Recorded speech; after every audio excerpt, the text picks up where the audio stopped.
And we're back. Let's go.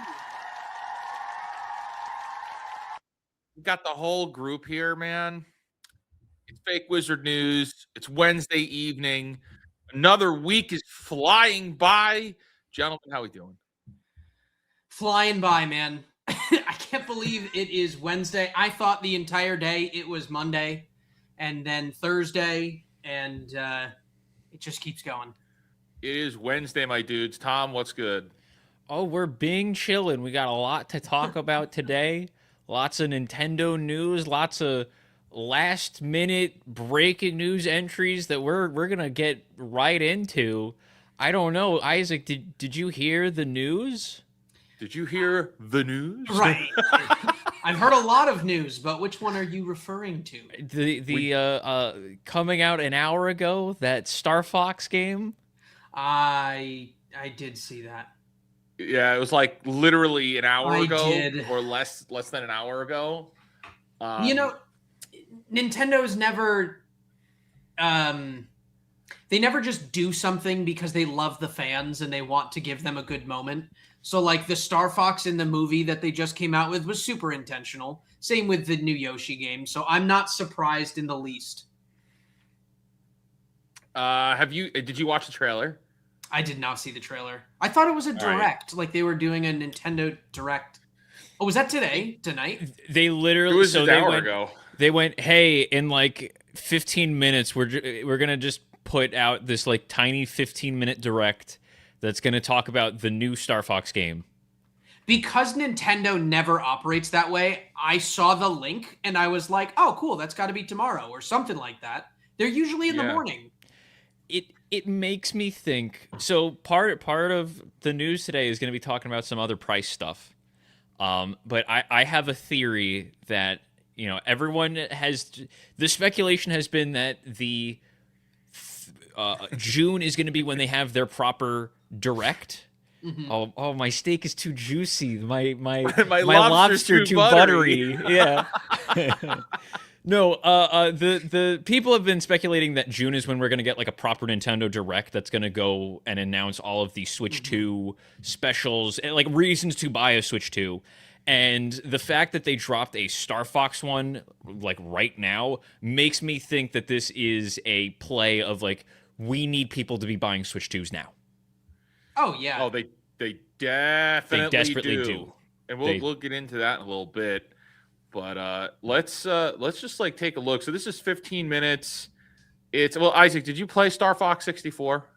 I did not. The closest I ever came to it was playing with Fox on Smash Bros. But I've seen gameplay of it, so I'm familiar with it at least. Okay. So this is a remake of Starfox 64. Yep. And atmospheric entry complete. Extend the wings. Okay, already, pause it. Question. The voice, is that Glenn Powell, or do they have a totally separate voice? Totally separate. Glenn Powell is just going to be for the movies. The games and the movies will remain separate. Okay.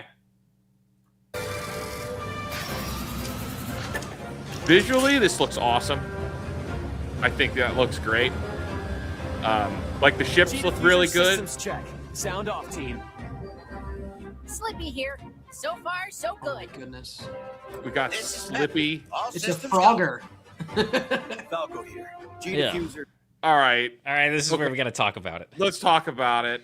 Okay, so the design of the Starfox characters. Now, it's Starfox. They are animals. But one thing that is a little unnerving about this game is how they're like hyper detailed animals. Yep. That looks unnerving to me. Falco looks. They look right. like furries. They look like furries. I'm gonna just be so for real. They look like furries, whereas before they looked more like they were cartoon characters. They're cartoons. Oh, all right, but like gameplay wise, this looks awesome. Okay, but so going back to the furry part, not because I love talking about furries, but because I think it's important to say. I feel like Nintendo has always had a very like unique style in the Mario universe, right? And the only reason I compare Mario and Star Fox is because obviously they were in the movie together. But right. in the new Mario movie, there was just something really off about Peach. Her face just didn't look right. It didn't look like Peach. In this case, it feels like the same mistakes that they made with Peach, they're also taking and making with these characters as well. So I wonder if this is like a bigger trend where they're changing their animation style or they're changing their look in this favor of furry extravaganza or whatever. But it definitely looks weird. Gameplay looks good, but it looks weird. Hey, so I'm seeing in the chat here, if you're seeing frame drops, that's likely because we're using StreamYard for the show and I'm seeing in the preview of this footage where frames are dropping. That is not how it looks in the actual gameplay, or that's like, it doesn't look like that in the promotion that they posted. So just keep that in mind. Like what you guys are seeing doesn't look entirely one-to-one. But Tom made a reference in like when we were getting the show ready that like if you look at Fox and how his mouth moves, it looks like that Spirit Halloween, like kind of like there's a Spirit Halloween Fox mask, and it looks exactly. And the mouth like moves very, very small. I feel like this is a great example of that. It's like, okay, when you think of Fox in Smash Brothers, you have like a very specific look. I never attributed, as much as Fox is literally called a fox, he's called Fox. I never really attribute him to being an animal in the same way that, like, when you look at Sonic the Hedgehog, you don't think that's a hedgehog. You think that's just, that's Sonic. Mm-hmm. It's like, I know it's an animal, but it's a cartoon character. So them taking this in the art direction of, it's like, I want the characters to look like animals, like real animals, it's certainly a choice. I'm not going to say that it's bad. It's just a choice I don't think I would have chosen. I think you would have been better off making them look like the cartoon characters that everyone knows and already loves. I feel like this may be an answer to the whole critique of Nintendo graphics. I feel like this game is trying to be like, okay, we want to make a game that looks close to hyperrealism. It's not hyper-realistic, but it's getting into that league of like, hey, this looks like a game that would maybe be on the PS4. That's the vibe it's giving me. Not only do I agree with you, I think they're pushing, and I think I saw somebody in the chat say this, I think they're trying to use all of the features of the Switch 2 in this game. Yes. Which is kind of exciting. So, for instance, here, like, let's just play this here. So, Isaac, did you know that the Switch 2 has mouse tracking on it? I did see that at some point, not through this game specifically, but I was aware. So, I think the most exciting, like, okay, we've played Star Fox 64, or at least I have. I played it on the N64. I don't really care to like play it again. I've played it already. Mm-hmm. I'm more interested in new stuff. So I was like, okay, well, that's cool. Like it's a new N6, like a Star Fox 64. But then when they played this here, I was like, ooh, that's new. That's a cool feature. Using game share via game chat.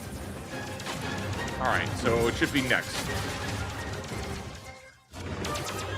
By holding your Joy-Con 2 controller like a mouse, you can seamlessly swap to mouse-controlled targeting for intuitive aiming and steering. Cool. Slippy, stay in formation. You got the sound though, right? The sound's coming through? Yes. Yeah, we got sound. Okay. Now you've done it, Slippy. Bogey on your tail.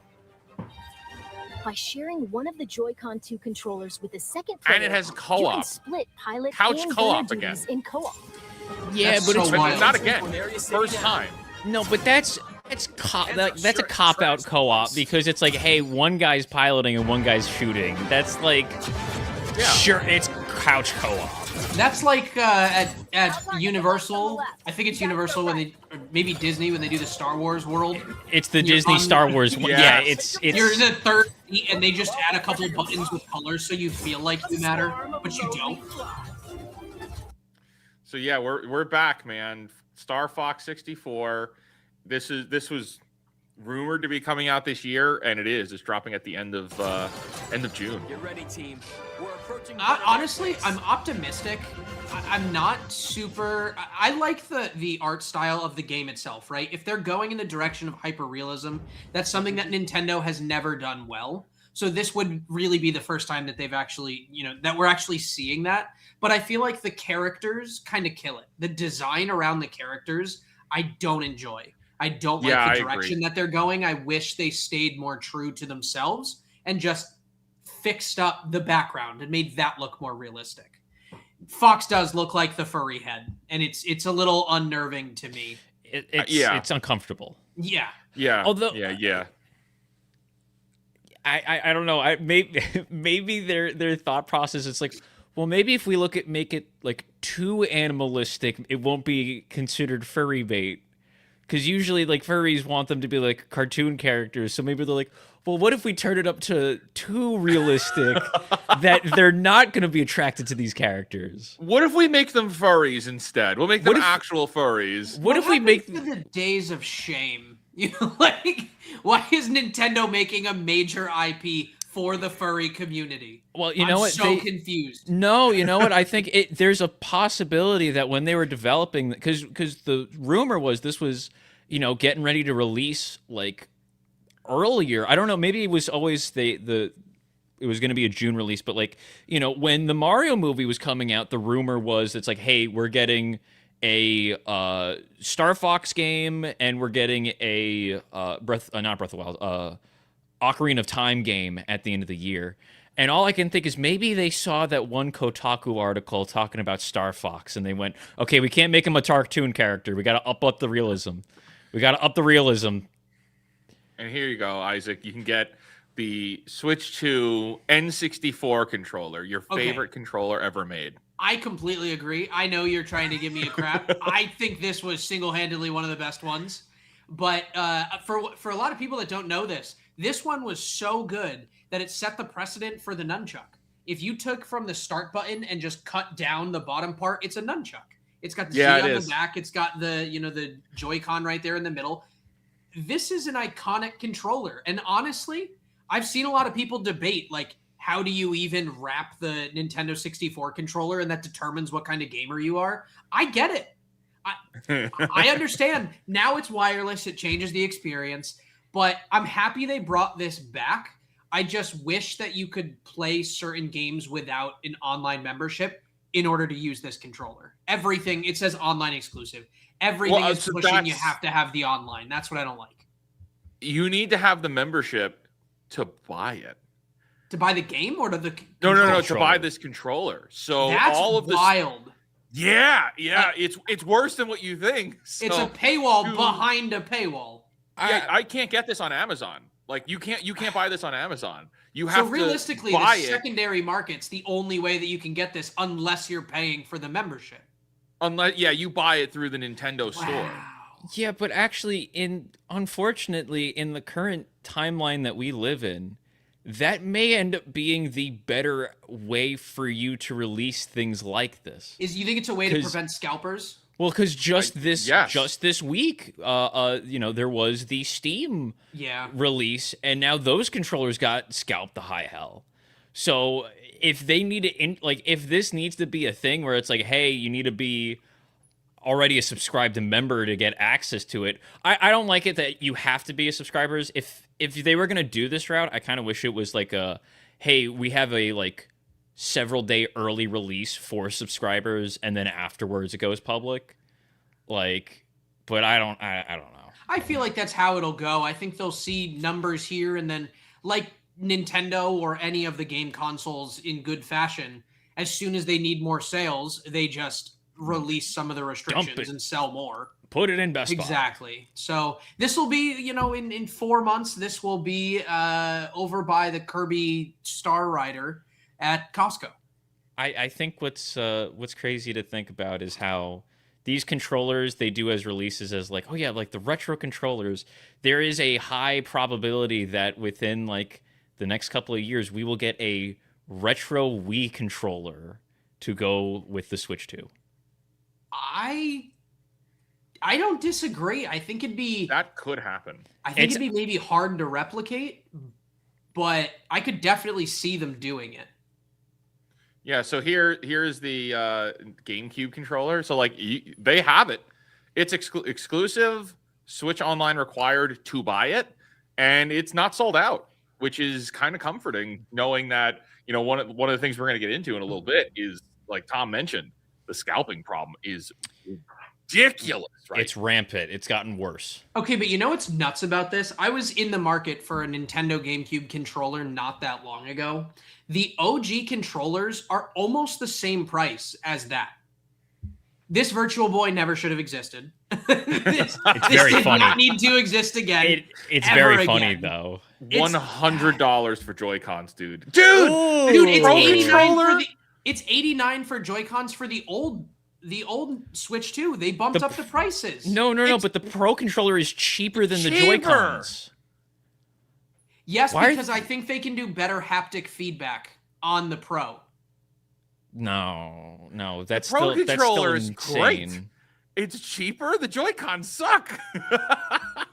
But hold on. So with the Pro controller, you're just talking about that mouse movement, right? You can't do it. Okay. So you're eliminating features to be able to have a Pro controller. Good point. It's still $100. Like that's Listen, no, none of these should ever be that much. They should be 60 to 70 at most. Whoa. 55 for the 360p camera? That's right. That's right. It's Yeah. 480. I think they upgraded it. Whoa, 480. That's a huge jump. It's a slightly better potato. Hey, now it's worth my money. It's because it has the features in it for like facial recognition built in. Oh, good. So they can biodata. Well, we didn't get to it, but if you have the camera hooked up while you're playing Starfox, you can have a Fox model that you could VTuber while you're playing online with people. So you can have it synced up to your face that if you're talking, there's a Fox guy talking. That's annoying because it's like these people they never work in synchrony, right? Nintendo never works with what YouTube does. YouTube just decided they don't want people as VTubers anymore. Like, it's not ideal. They want face and original content. So now if they're selling cameras to give you the opportunity to be a VTuber, it's like you're going to have to go to Twitch or Kick or something else. No, well, here's the thing. It's supposed to be incorporated into the Switch 2's chat functionality. It's into their whole thing. So you can talk to friends. It's not outside of it. And also, knowing Nintendo, if you were to theoretically rip the that like model and use it for your own character, I bet you would get striked. Oh, for sure. Yeah. Because they own it. They own everything. Exactly. Okay, I just want to talk one more thing, Wizard, because I know you had brought up a different point, but I noticed in the Direct, it showed all three of the Switch models, right? Switch 2, Switch OLED, or the OG Switch, and then the Switch Lite. It shows all of them, and it says you can game share on all of them. But if that actually works, the second you bring it to a Switch or a Switch Lite, gameplay is immediately going to go down. 100%. Oh, yeah. So, like, what's the point?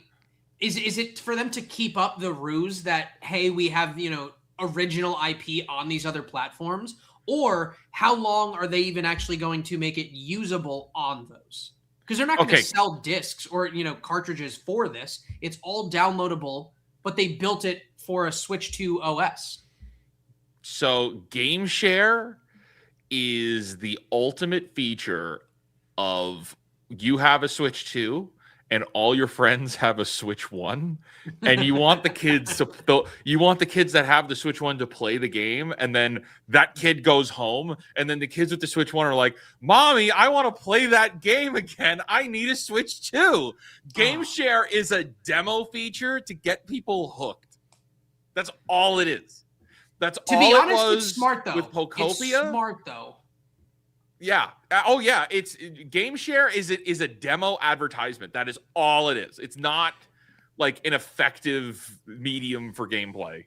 Because we you tried it out with Pokopia, and it runs bad on the Switch One. Bad. It runs bad on the Switch One. It is not good. That footage was not good. We could not use it. It is janky and gross. Well, that being said, you know, this might put more people in the market for buying Switch 2s. And I think there's a story there we need to cover about the Switch 2. Nintendo under pressure to raise Switch 2 console price as hardware currently sold at a loss as per a new report. Okay, so Tom's going to take us through this, but there's something that I want to be clear about. I'm pretty sure this is in reference to the Japanese edition and not in reference. See, everybody reporting on this, it seems to be a little disingenuous. Like they're all reporting on it like it's a worldwide thing, but I'm pretty sure it's just discussing the Japan thing. If it is talking about the other, then we'll see here. But Tom, take us through it. Sure. Nintendo is reportedly facing pressure to raise the price of Switch 2 consoles as costs rise and its share price continues to fall. A new report by Bloomberg has highlighted the continuing decline of Nintendo stock, despite a positive bump in March due to the launch of Switch 2 exclusive Pokemon Pokopia.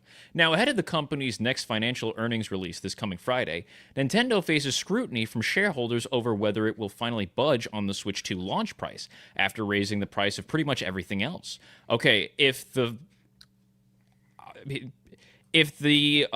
next financial earnings releasing is coming this Friday, that makes me think that them dropping this direct in this very impromptu way that they did is specifically for that. Definitely. You think it's what, hedging a bet? Or trying to is it a distraction, like a smoke and mirrors? I think it's a numbers game. It's they want to show numbers for Friday because Pokopia, like the wave hit, right? And people bought, you know, Switch 2s and then they bought the games, but like people aren't still buying them in record numbers. Nintendo's always about like catch the wave, ride it as long as they can. Catch the wave, ride it as long as they can. Which is why it's Mario Kart. There was so much time in between Mario Kart, so much time in between, Donkey Kong. Like that's why, because it's wave riding. So with this, they're riding the wave. Pokopia is already slowing down. It's not selling as many units as they want it to. They need another kick. So I think rather than wait another 4 weeks or 5 weeks when they would have announced this, they said, let's do it on its own, see if we can get more numbers to show. And then I wouldn't be surprised if in the boardroom during this call, they're talking to investors saying, hey, we got 20 million eyeballs on this new game. That's definitely going to lead to sales. I mean, yeah, that's definitely what it would be. It makes me think that they're going to be reporting something negative if they drop Starfox now. Oh, for sure. It feels like it's a distraction, and maybe I'm wrong. I really don't know. The last word that we got is that sales were stale through most of 2026 on Switch 2s. I mean, you go to any store right now, you can find them in almost all of them. There's like a 70% success rate that whatever store you go into is going to have a Switch 2. I sent you a picture the other day, Wizard. There were 15 of them in a Walmart. Whole bunch of them there. Tons of them. They've got storage. They've got enough. What's crazy about this to me, though, is supply and demand, right?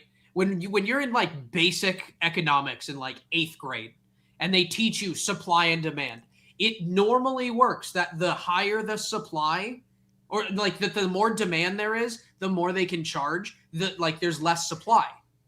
Nintendo doesn't operate that way. Like everything economics teaches you, Nintendo's like, nah, we're not going to do that. We're Nintendo.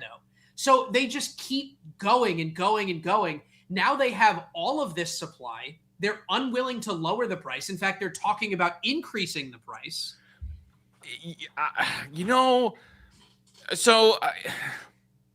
I can't believe I'm saying it, but I'm starting to feel the tiniest bit of optimism on Nintendo, and here's why. Hear me out. Oh my gosh. The lowering of their pricing on the digital games is indicative that there's a problem. Because they're not going to so if we look at we've talked about it before, like the digital prices are lower now, and then Walmart is also lowering prices on games to match that. We got the Yoshi game is significantly cheaper than we expected. We've got there's a Splatoon game that's coming that's cheaper than expected. The Starfox game is about $35 in yen. That's cheaper than expected. It's not $70. Maybe it will be in the States. I don't know. They like to really, they like to jack those prices up here in America.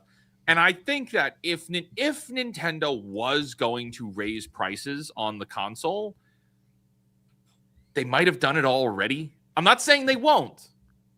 I'm saying I don't think it's going to be. It's and maybe I'm wrong. I don't think it's going to be in line with the shareholders report that they announced that they're also raising prices. I think it's going to be like there's something current events happening, like RAM shortage or computer parts, which is happening. But they could do that on any average Thursday. They don't need to do that on a shareholder reports day. Mm-hmm.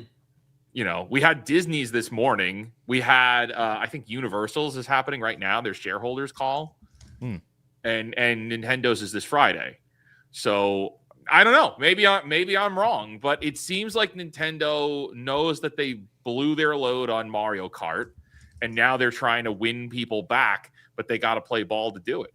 I don't know. That's the possibility. Okay, so I did some quick math over here while you were talking about this as to why I think what you're talking about with Japan changing prices makes sense and why that is the case. So Japan has about 122 million people that live in it. Japan has sold 5 million units of the Switch 2. When you look at the total number of units worldwide that have sold of Switch 2, Japan is responsible for 29% of it. So, with that being the case, if cost of goods is still the same, how much it costs to make one of these, because they're making them in Japan and then they're paying tariff prices and whatever, and export prices, import prices, to get them all around the world, they have to keep selling to other places. They're not going to increase the price there. They've probably said, okay, we've tapped out the majority of the gaming market. I honestly think this is a publicity stunt of raising prices in Japan rather than an actual necessity. 30%, about roughly percent of all of their sales for Switch 2 is from Japan. Japan only makes up 1.5% of the world population. Now, obviously, not everybody can afford a Switch 2 around the world, and there's, developing countries and all that kind of stuff. But 30% of the sales came from the country that it was created in because you have a significantly lower price. That's a dramatic difference. So the article goes on here. It says Nintendo Switch 2 launched last June, priced at $449.99. In Japan, a region-locked version of the console is sold at 50,000 yen, equivalent to about $318. Both of these prices reportedly see the hardware sold at a loss, particularly so in Japan. So they're claiming that it's not even just the Japan versions that are being sold at a loss. They're saying that also the normal versions are. I don't believe that. I don't buy that one. I don't buy that at all. I don't buy it one bit. That is a crock of crap. So cost to produce the Switch 2. This is very, I just looked it up very quickly. Based on reports, the estimated manufacturing cost, which is using the bill of materials, which is what they put on the import, bringing it into the US, for the Nintendo Switch 2 has the price to build between $338 to $400 US per unit. I mean, Wizard, you and I work in, all three of us, we work in distribution. We know costs. We're looking at things all the time. How easy is it to just it definitely costs more than that. It definitely costs, $400, right? There's no way to check on that. There's no way to validate that. But also we know that when you're selling things, they tell you to sell it at a 20% margin or, a 30% margin. It would be stupid for them to launch the Switch 2 with a $449 price, hedging their bet that they're going to make their money back after losing it on the console through the sale of their games with a new higher price point. An $80 price point, people aren't going to buy the games. So what they did was they introduced this saying, hey, we'll sell it at what they're calling to be a loss. I don't believe it. And then we hope to make more money on the games. It's just not going to happen. Nintendo's way smarter than that. I don't believe that this would make sense. I don't buy this. I don't buy this reporting even a little bit because, and we covered it here, Nintendo refused to sell the Switch 2 at a loss. Yep. So that was when they first launched it. Okay. But also, and I want to pull this comment up, really interesting question here. Are they giving a reason to increase prices again? They're literally saying shareholders are not happy enough. Yes. Number must go up. Yep. Number must go, even though it's a perceived number, it's a perceived value number. Shareholders are pressuring Nintendo into raising prices on the console that isn't moving enough units to warrant a price bump. Like Isaac said before, it's supply and demand. This is easy economics. This is economics 101. If you're not moving hundreds and hundreds and hundreds of thousands of units, you don't move prices. Shareholders are the stupidest people on the planet. They are so stupid. In every industry that the shareholders get involved with, they ruin it. They ruin every industry that they touch. Are you providing value to the shareholders today? Are you doing your due diligence? Have you brought shareholder value today? Yeah. Stop what you're doing. Are you providing shareholder value? So go ahead. I was just going to say real quick. I'm looking at the Nintendo stock price. The Nintendo stock almost, which is crazy, resembles the Disney stock price. Not from a pricing standpoint, from how much they've lost when they started acting like assholes. When they started acting this way, in the past year, Disney has lost 50%. In the past year, Nintendo has lost 43.5% of their value. Now, I don't care about it. Literally take the companies private and just put out good stuff that we want to play. But at the same time, all of this feedback that customers are giving, use that. I get that Starfox, cool, let's sell units. Pokopia was a good game, cool, it sells units. But at the same time, what are we doing? If it's all about shareholder value, they're clearly not providing it. And how do you increase shareholder value? The secret is to give more value to the customers because then they're satisfied.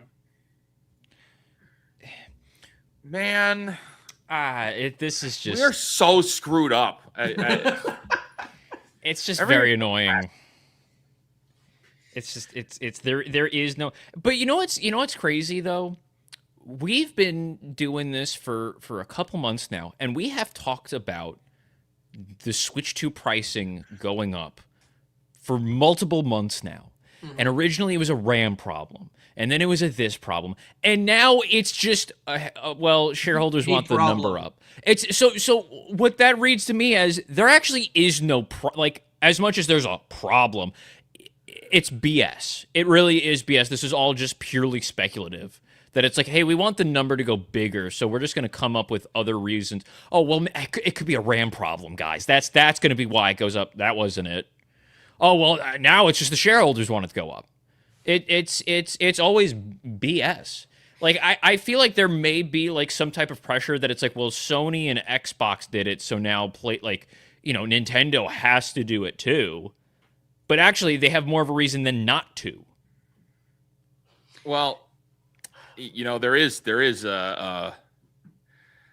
another story that kind of coincides with this one about another company that's being advised to also raise the prices, and I think it ties together with this one pretty well. We've got video game industry would have difficulty selling games for $80 if GTA costs $70. Bank of America says. Who asked you, Bank of America? Why are you putting your input? Hey, buddy, who asked you? Hey, go fund yourself. Yep. Here we go. It's one of the biggest questions facing the video game industry right now. How much will Grand Theft Auto 6 cost? Rockstar Games and parent company Take-Two have so far given little away, save for saying they want to offer great value and that games haven't really gone up in price over the years. Well, now a new party has waded in, Bank of America. According to Seeking Alpha of BofA Global Research, came away from last week's Icon conference, which IGN attended, with a firm recommendation. GTA 6 should be $80, $10 more than the norm. I really want to use choice language to describe how I feel about all of you, but I'm trying to keep it PG. The I'm trying to stay nice. The shareholders think the game would really work at $80. The shareholders think this is good. The Bank of America thinks the game should be $80. Who asked you? Did you bring shareholder value today? Did you provide shareholder value today? It feels like the new Smokey Bear announcement. Yes! Only you can prevent. Only you can bring shareholder value.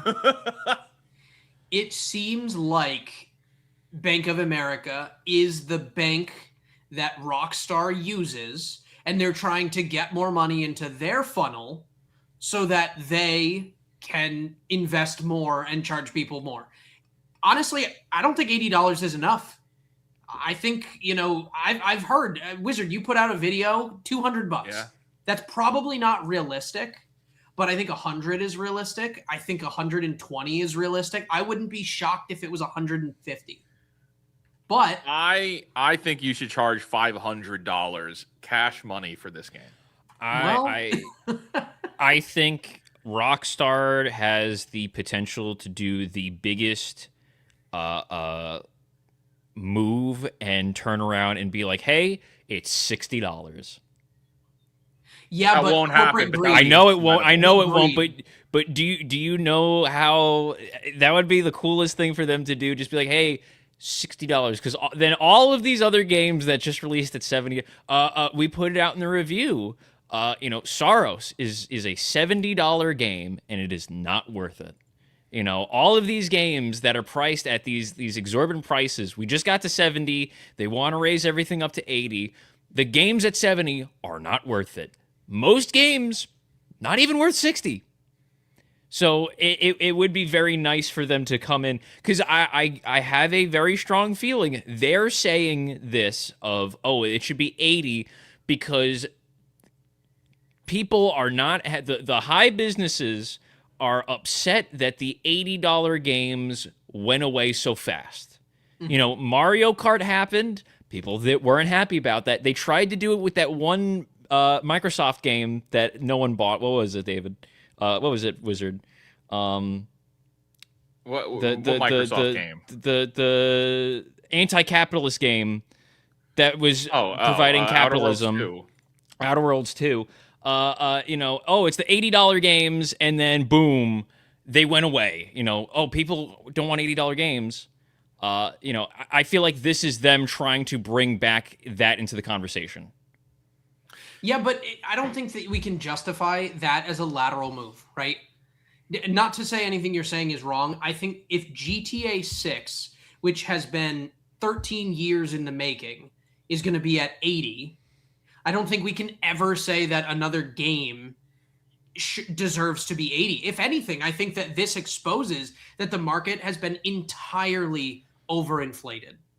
But again, if GTA 6 is supposed to be the biggest game launch of all time, like they continue to talk about, and I think the number they've thrown out is they expect that this could make something like $8 billion. That doesn't happen unless price tags are freaking high. I know that they have money coming in, and there's like this whole economy of, GTA 6 and whatnot, that they'll keep making money. But at the same time, I personally, I don't think $80 is enough. And honestly, I don't trust Bank of America Global Research, because they just add the word global research to some intern who they're like, can you say this should be 80? And we just tag them that it's Bank of America. This feels so like disingenuous, just like, let's throw something on IGN so that we can reference this article later on in something else and say it's been discussed for the last 4 years, 5 years, whatever. Well, and then it gets worse here. Analyst opinions on the GTA 6 price are all over the place, with some saying Rockstar should stick with 70, others saying it could easily justify going up to 100 depending on what the company does with the next iteration of GTA Online. Like, I'm kind of having an epiphany right now, and I feel stupid for not realizing this before. These companies, whether it be Nintendo or Rockstar or PlayStation, they don't. Okay, I mean, not only do they not care about gamers, like that's a given, but they're taking orders from their shareholders on this stuff. And their shareholders being BlackRock, Bank of America, Vanguard, Blackstone, like it's the big, State Street. All of the big investment firms are literally calling the shots and telling them what to do. So price must go up. Share price goes up. So, this is kind of insane. So it has nothing to do with value delivered. It has nothing to do with what gamers deserve, perhaps. It's just number will go up because we demand it goes up for the sake of it going up. It doesn't even translate to like, with a game like this game costs like $2 billion to make. Mm-hmm. And they would make more money because they would sell more volume at $70, at $60. Oh my gosh.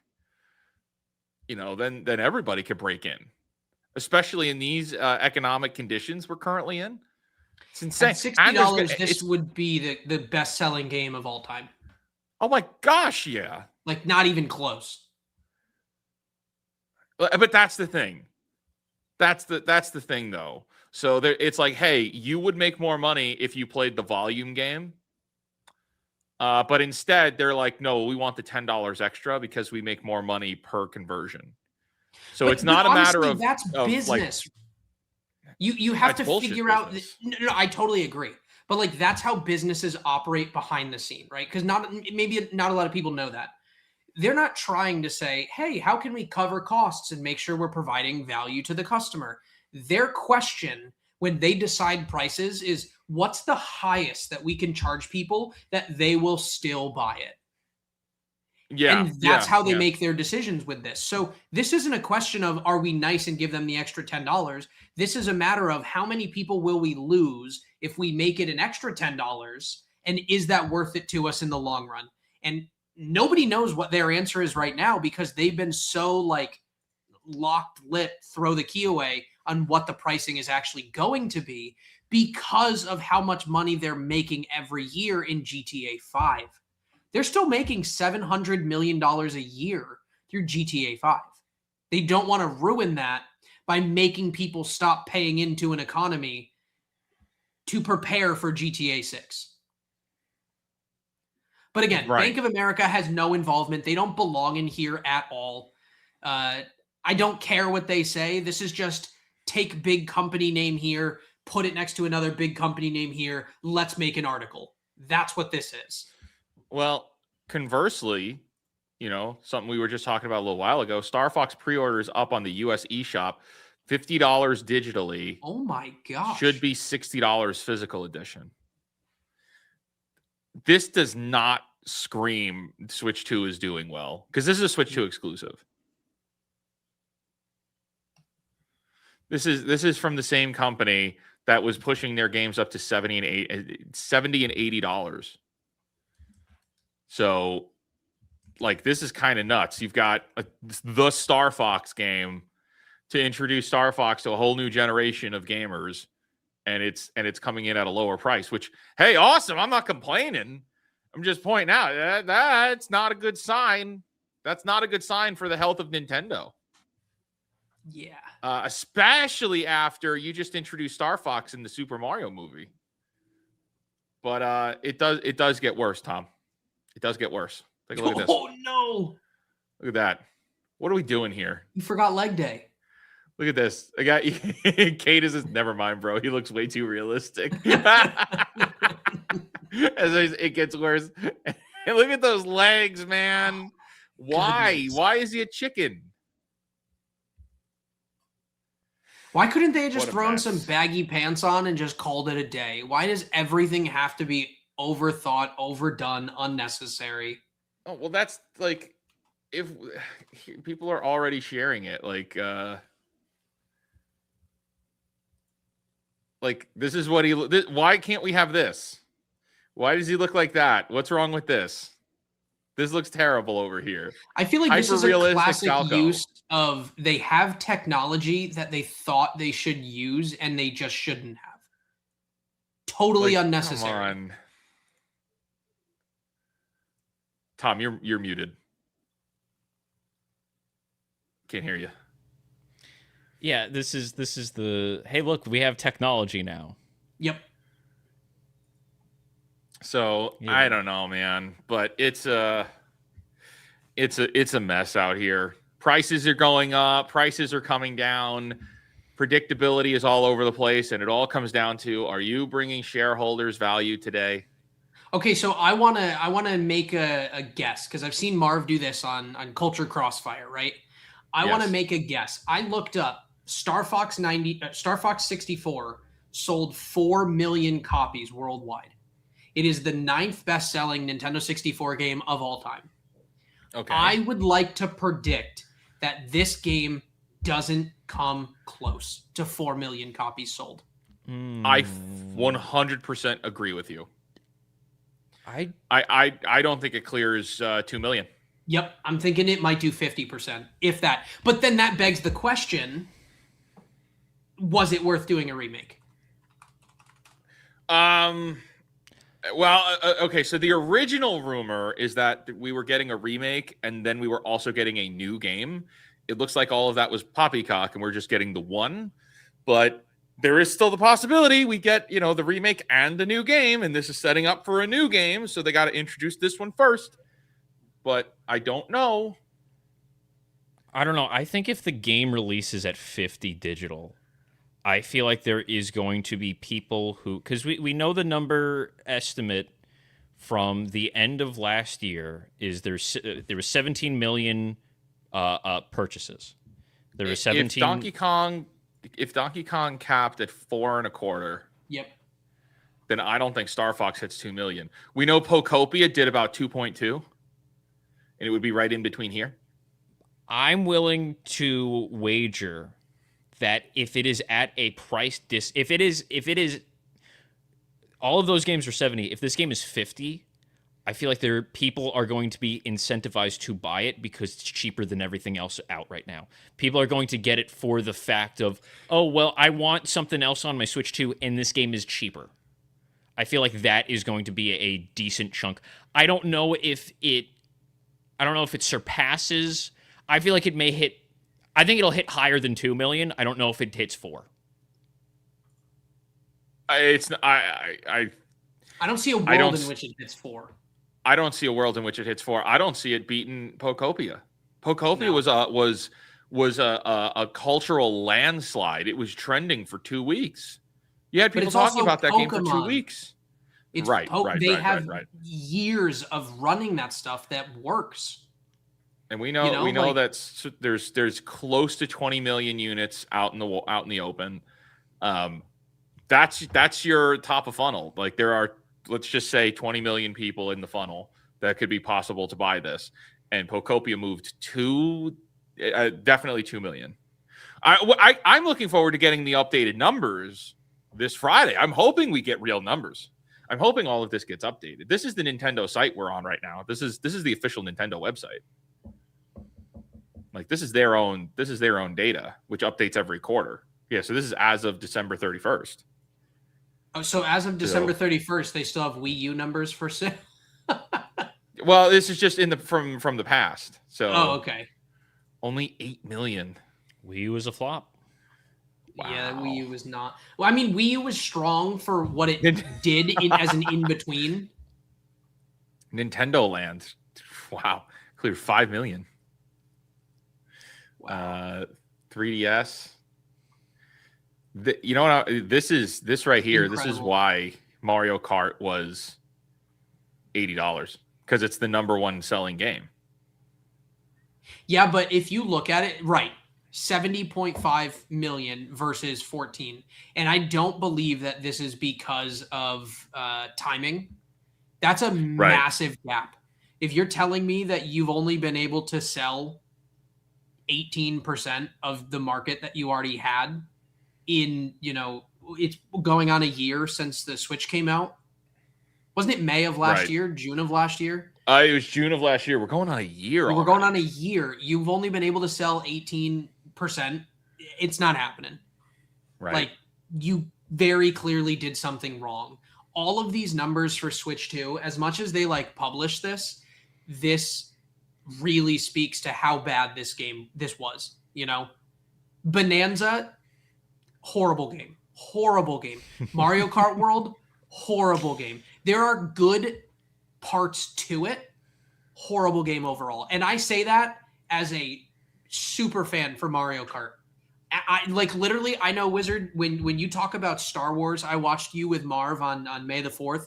You guys ranked all the Star Wars. I see the passion you have for Star Wars, and you're like, this is canon, this is not. Mario Kart World, not canon. I'm gonna pretend it doesn't exist. It doesn't exist. I will never accept that game. We got 30 NSG out in the chat here, makes a good point. The 14 million here is also comparable to the 17 million sold. Yep. So that attachment rate, the attach rate there is insane. But I want to see how many only did that because it was the bundle. Exactly. And we know the bundle is no longer in production. Exactly. Well, you very easily can see the difference because if you just scroll down, 14 million for World, and then the next highest one is 4.25. Yeah, 10 million gap is actually disgusting. Which means I thought they were going to be close. I really thought like Donkey Kong is selling like crazy. And it is when you consider the budget and the profit margin on this, like the time invested, like that is a lot, but it's not everybody has a Switch 2. And clearly Donkey Kong Bonanza was not a system seller. But Bonanza also is that disgusting graphic style that I was talking about where they screwed up Peach earlier in the movie. Bonanza's the same thing. This doesn't look like Donkey Kong. It looks goofy. Yeah, this is another great point because PlayStation has 95 million consoles out there and can't get 5 million sold, which we just learned with Soros that came out last week. Those numbers are garbage. It didn't even chart in the UK for games sold last week. Wow. So, that's Soros. And usually we get the UK numbers, and then that usually is indicative of how the United States is. And if it's not charting in the UK, that's not looking good for the US. And good on them. We got a video dropping tomorrow on Soros where I was not kind to that game. That's going to offend the title people. I unfortunately it will, because the title is Soros is feminized cosmic horror, which is exactly what it is. It is feminized cosmic horror. The game is the game was robbed by its story. It could have been awesome. Anyway, so yeah, prices are going up, prices are going down. Shareholders are mucking up everything, but that takes us to our next big topic, which Tom, you want to introduce? What we talking about next? So GameStop, power to the players, they say at GameStop. Everyone loves. I wouldn't say that everyone loves GameStop, but GameStop has recently put out. They are considering GameStop buying eBay would be horrendous for Pokemon card collectors and retro game enthusiasts, but allegedly they are looking at acquiring eBay. Now, Isaac, how do you know about the we mentioned Scalpers before. We mentioned all of that. eBay is like the place to go for selling everything like that. Do you think, with where GameStop is, do you think this is a wise decision for them to make? No, not at all. Not at all. And it's really wild because there's a lot of stuff that goes into this story that it doesn't talk about in this article. We'll run through it. But the new CEO of GameStop has his pay directly tied into performance. He tried to do the Elon route and say, I'm going to turn it around and I'm only going to take money if we make money. This is a move to push GameStop over a $100 billion valuation and unlock a $35 billion payday for himself. This is not tied to, good decisions. Now, if you listen to the logic as to why they want to do it, parts of it make sense. However, this is a beast of a mountain to climb. And unfortunately, I don't see it working because GameStop doesn't have enough value. So I'll go into it more once we read through it, but let's read through it, skip past this girl. Wait, not before we necessary do, at all. no, we need to talk about GameStop Girl and how important she is to the GameStop brand. The community, yes. Yes, she's the queen of the GameStop community. Okay, There's if like you've 5 ever people. been in a GameStop, it is very clear she's a paid actress. So, all right, the story is she worked at GameStop briefly and then got famous, and then they fired her, and then she went to or was it Best Buy first? I don't know. And then she like jumped ship to she was either jumping ship to GameStop from Best Buy. Yeah.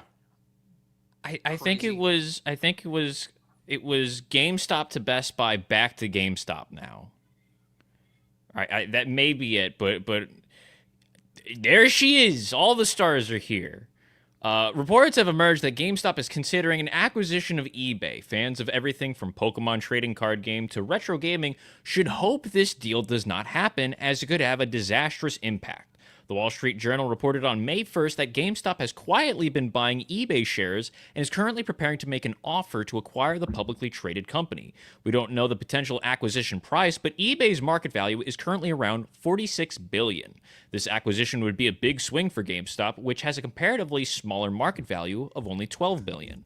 That said, this action would align with another WSJ report from earlier in the year about GameStop CEO Ryan Cohen's plan to make a massive deal to drive GameStop's market value above $100 billion and earn a $35 billion payday. Exactly what you were saying, Isaac. An acquisition like this would be bad on many levels. The amount of debt GameStop and eBay would likely take on to make this acquisition possible would be crippling to both companies. In turn, the acquisition could lead to layoffs and other frustrating changes for their customers. Just look at other mergers at this decade, including Microsoft's acquisition of Activision Blizzard, to see how messy it can get. Within a few months of that acquisition's completion, around 1,900 jobs were cut within Microsoft's gaming organization, and more layoffs followed in 2024 and 2025. In February of 2026, Xbox CEO was replaced outright. The Xbox of today does not resemble its pre-acquisition form, so it's not hard to believe that GameStop and eBay would both see massive changes as a result of this merger too. I don't know if that's necessarily the takeaway of this. I feel like, they talk about the whole how it's the secondhand market factor of it. While eBay's marketplace reaches far beyond games and collectibles, this acquisition would be particularly brutal for those markets. eBay is one of the primary secondhand markets for trading cards, retro games, and consoles. Whether you want to buy a rare trading card or a used PS2 in some games, GameStop would essentially have near complete control over where and how you buy those products after an acquisition like this.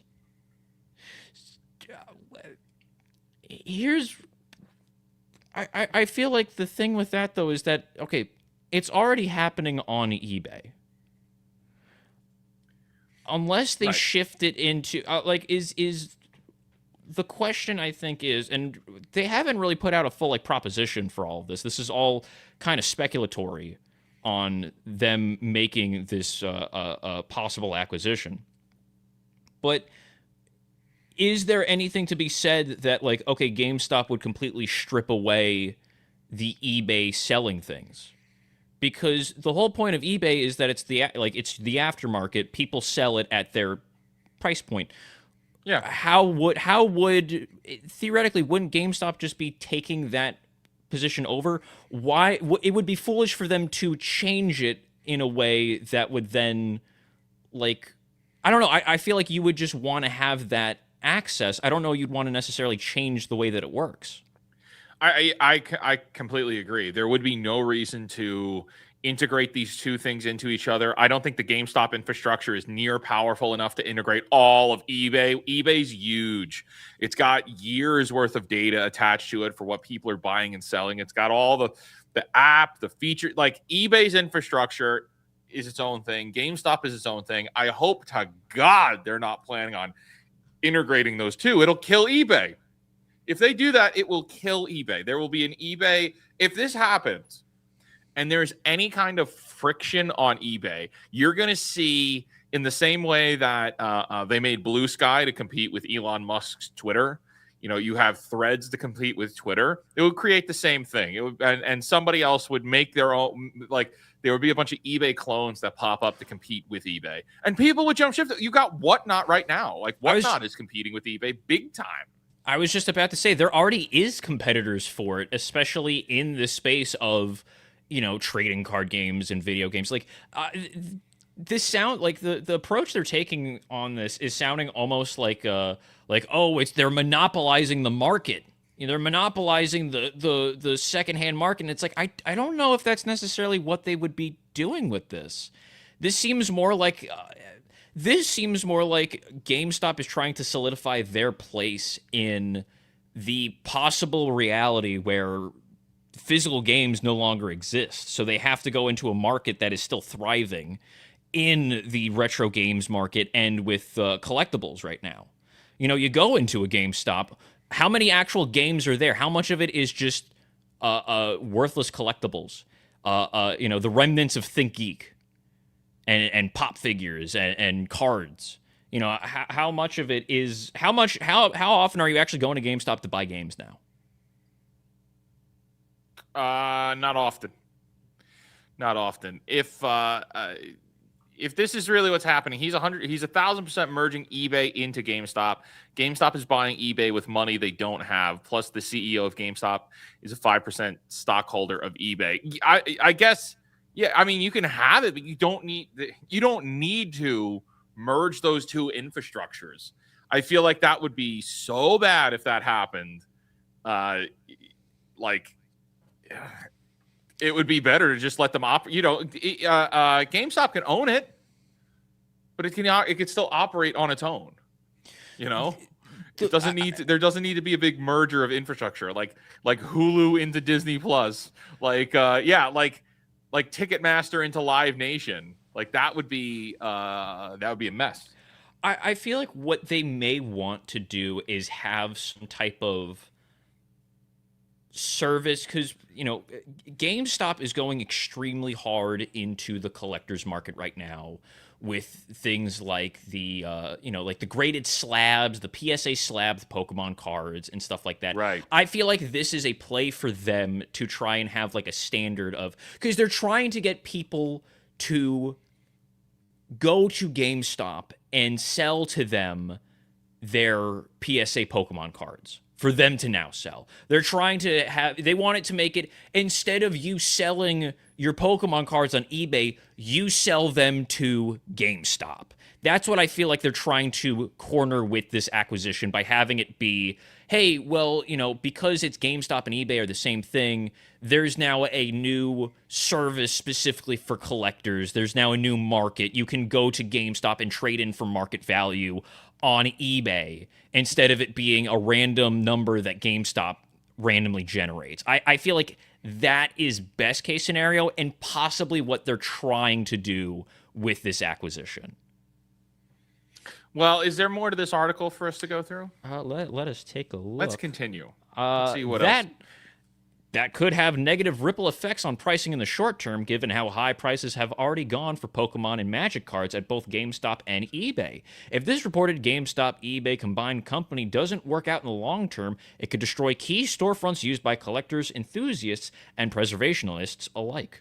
An offer could reportedly be made before the end of May, with GameStop's backup plan being to go directly to eBay shareholders if its initial offer does not work out. But nothing good will come from GameStop acquiring eBay. I don't know about that. I don't think anything good would come of it. I think it would just become more messy. It will be much, much messier. I think that it's very...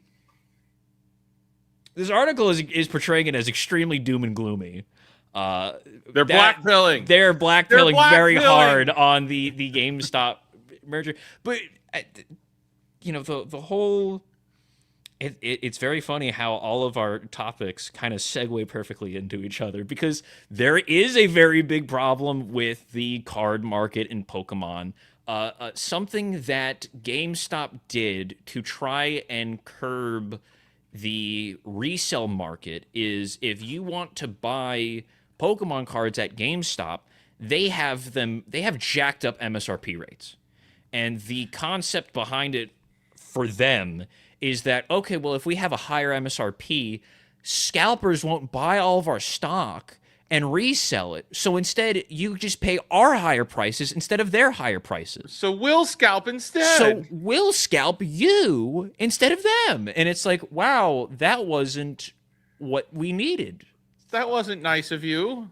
Thank you, GameStop. You know, I think this is one of those things. Oh, there it is. There it is. Yeah, I sold my house. Value. I sold my house and I invested it in sealed Pokemon product.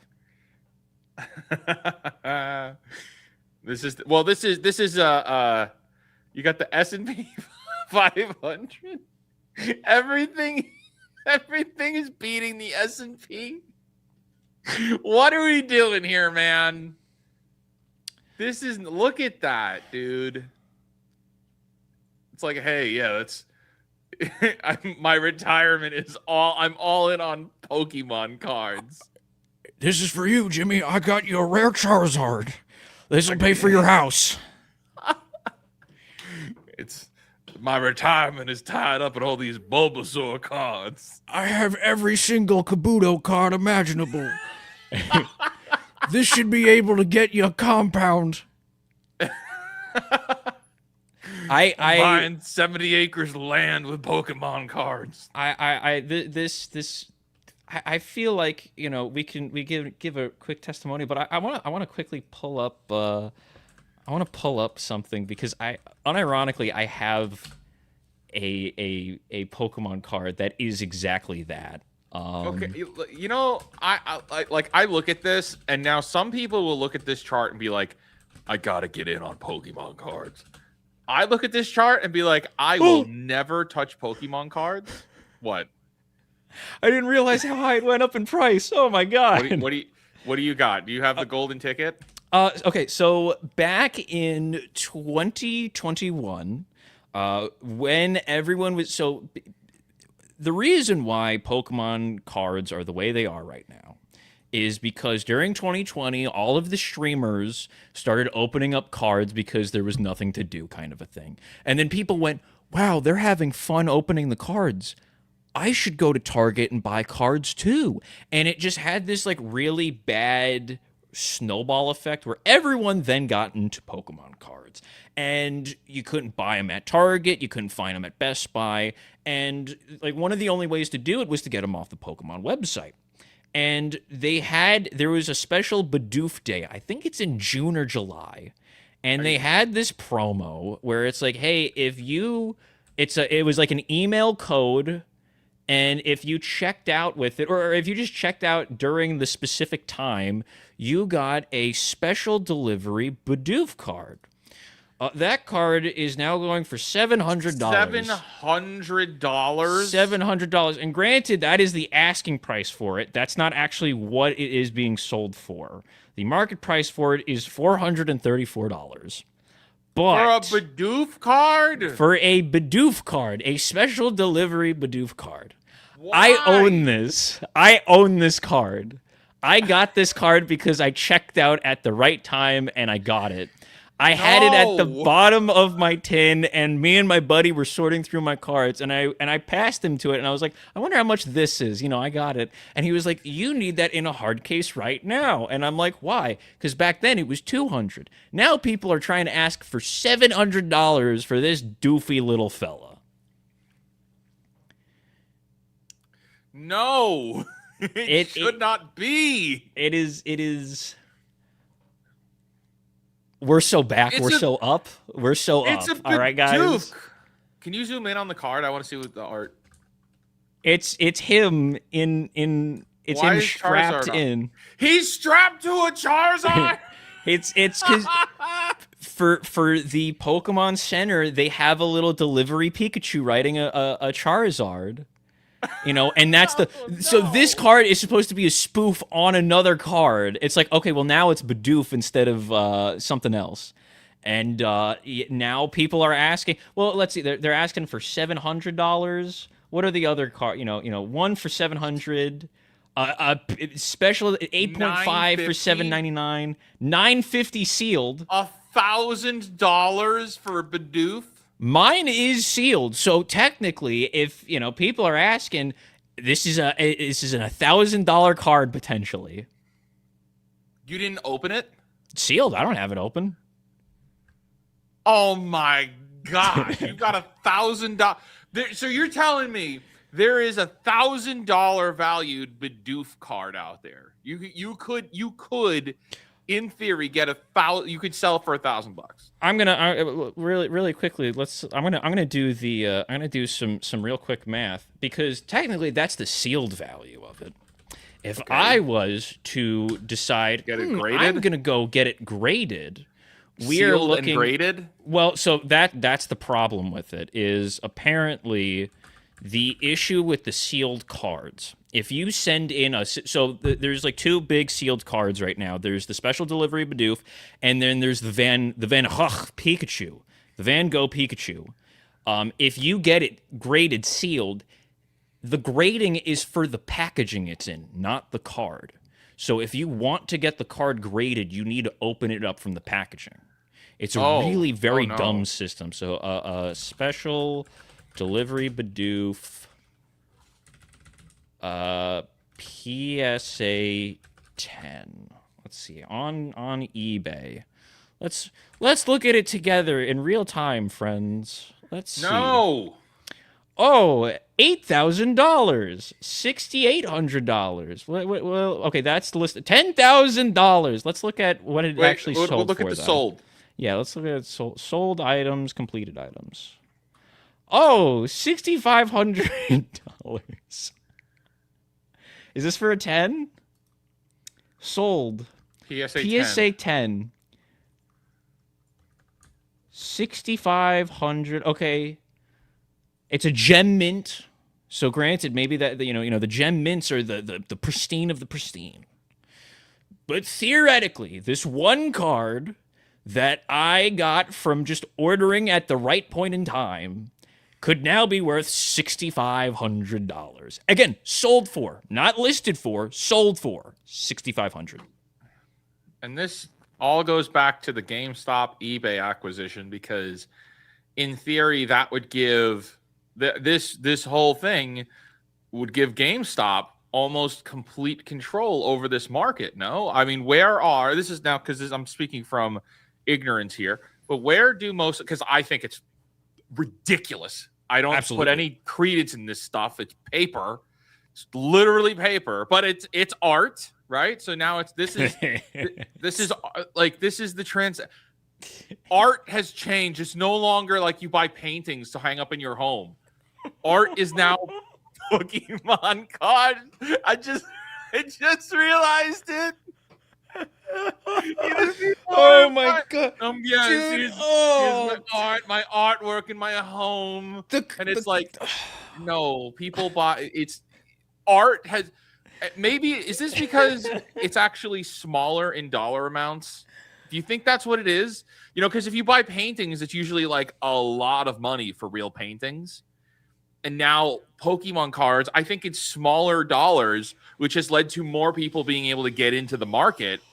And like that's kind of led to, this is insane, dude. It's oh my gosh. It's the financial nihilism that we have talked about. That is what this is. That's what it is. I think if you look at a special delivery Bidoof card and you say this is a work of art, I think you need to see somebody. I think you need to talk to somebody, because the concept of looking at a 1300s masterpiece and then looking at a special delivery Bidoof, wow, such brushstrokes. It's oh my Jiminy Christmas. But no, special delivery Bidoof, and it's like a dummy looking Bidoof being flown around on a Charizard. It is like Patrick Star when the guy backs in the Olympics. Yeah. I feel like GameStop acquiring eBay is going to, I want to say, further legitimize this stuff. And that's the concern. Because part of the other thing. So PSA, sending a card into PSA is stupid expensive. If you are sending in a card to get graded, it's like almost $30 a card. And if it comes out, if it's a super rare card and it gets graded high, you basically need to pay a stupid amount of money to guarantee that the card will come back in good condition. Because there is horror stories where it's like, hey, I sent in this like card from my childhood that I kept in really good condition from like 2005. It came back like an 8.59, but I didn't pay high enough, and it ended up getting smashed in the mail. So something that they introduced is you could go to GameStop and give them your cards to send to PSA. And then you go back to the GameStop and pick them up when they come in. So I feel like they're trying to go full force into cardboard right now. And them buying eBay is just another facet of legitimizing this card. They're trying to double down on the card market right now. That is my theory. Well, I wish we still had Isaac here to be able to help explain. I know he has some more insight to this story, but I just want to, here's the picture for everybody. You could all see zoomed in how goofy this photo looks. It's not the pink and purple background. I hate. Starry Night. Special delivery Bidoof. Wait, have you seen the video of the guy? It's like a short where he goes in and he's like, "What's this?" And like the lady working there is like, "This is Starry Night." He's like, "Is that important?" And she's like, and she's like so offended. She's like, "Yeah, it's important. Who did it?" And it's just absolute real life rage bait. And she breaks down and walks away. Like she gets so triggered and walks away. Like, "Oh, who did it?" You know, I don't really like it that much. I appreciate that guy because I went to the Van Gogh Museum in the Netherlands, and the tour guide we had made fun of me for being colorblind. So I now have a resentment towards museum operators. Really? Yes. Really? Yeah. The guy? How did he make fun of you for being colorblind? It was that's this not rude. Up to your control. It was this rude French lady. It was a rude French lady. That's all you had to say. And I don't remember. It was the one of the boat, and they were asking questions of, it's like, "Oh, well, what do you notice about this piece? What do you know about this?" And they were asking, and because we were like broken up into groups, and I was like, "I like the use of like purple towards the top," and they're like, "Where do you see purple?" And I'm like, "I'm colorblind." And then she goes, "Oh, really? So what's this? So what's this?" And I'm like, "What? Screw you, ma'am. All right, I didn't ask to be like this." Hey, guess what? Chat's got it. Chat It was a thing of we got to we got to the sunflower picture, and I was like, you know what? I don't care about Van Gogh's sunflower. It sucks. I could do a better sunflower. Oh, I'm so artsy. I cut my ear off. Screw you. I've got a special delivery Bidoof. What do you have? I got a special delivery for you right here.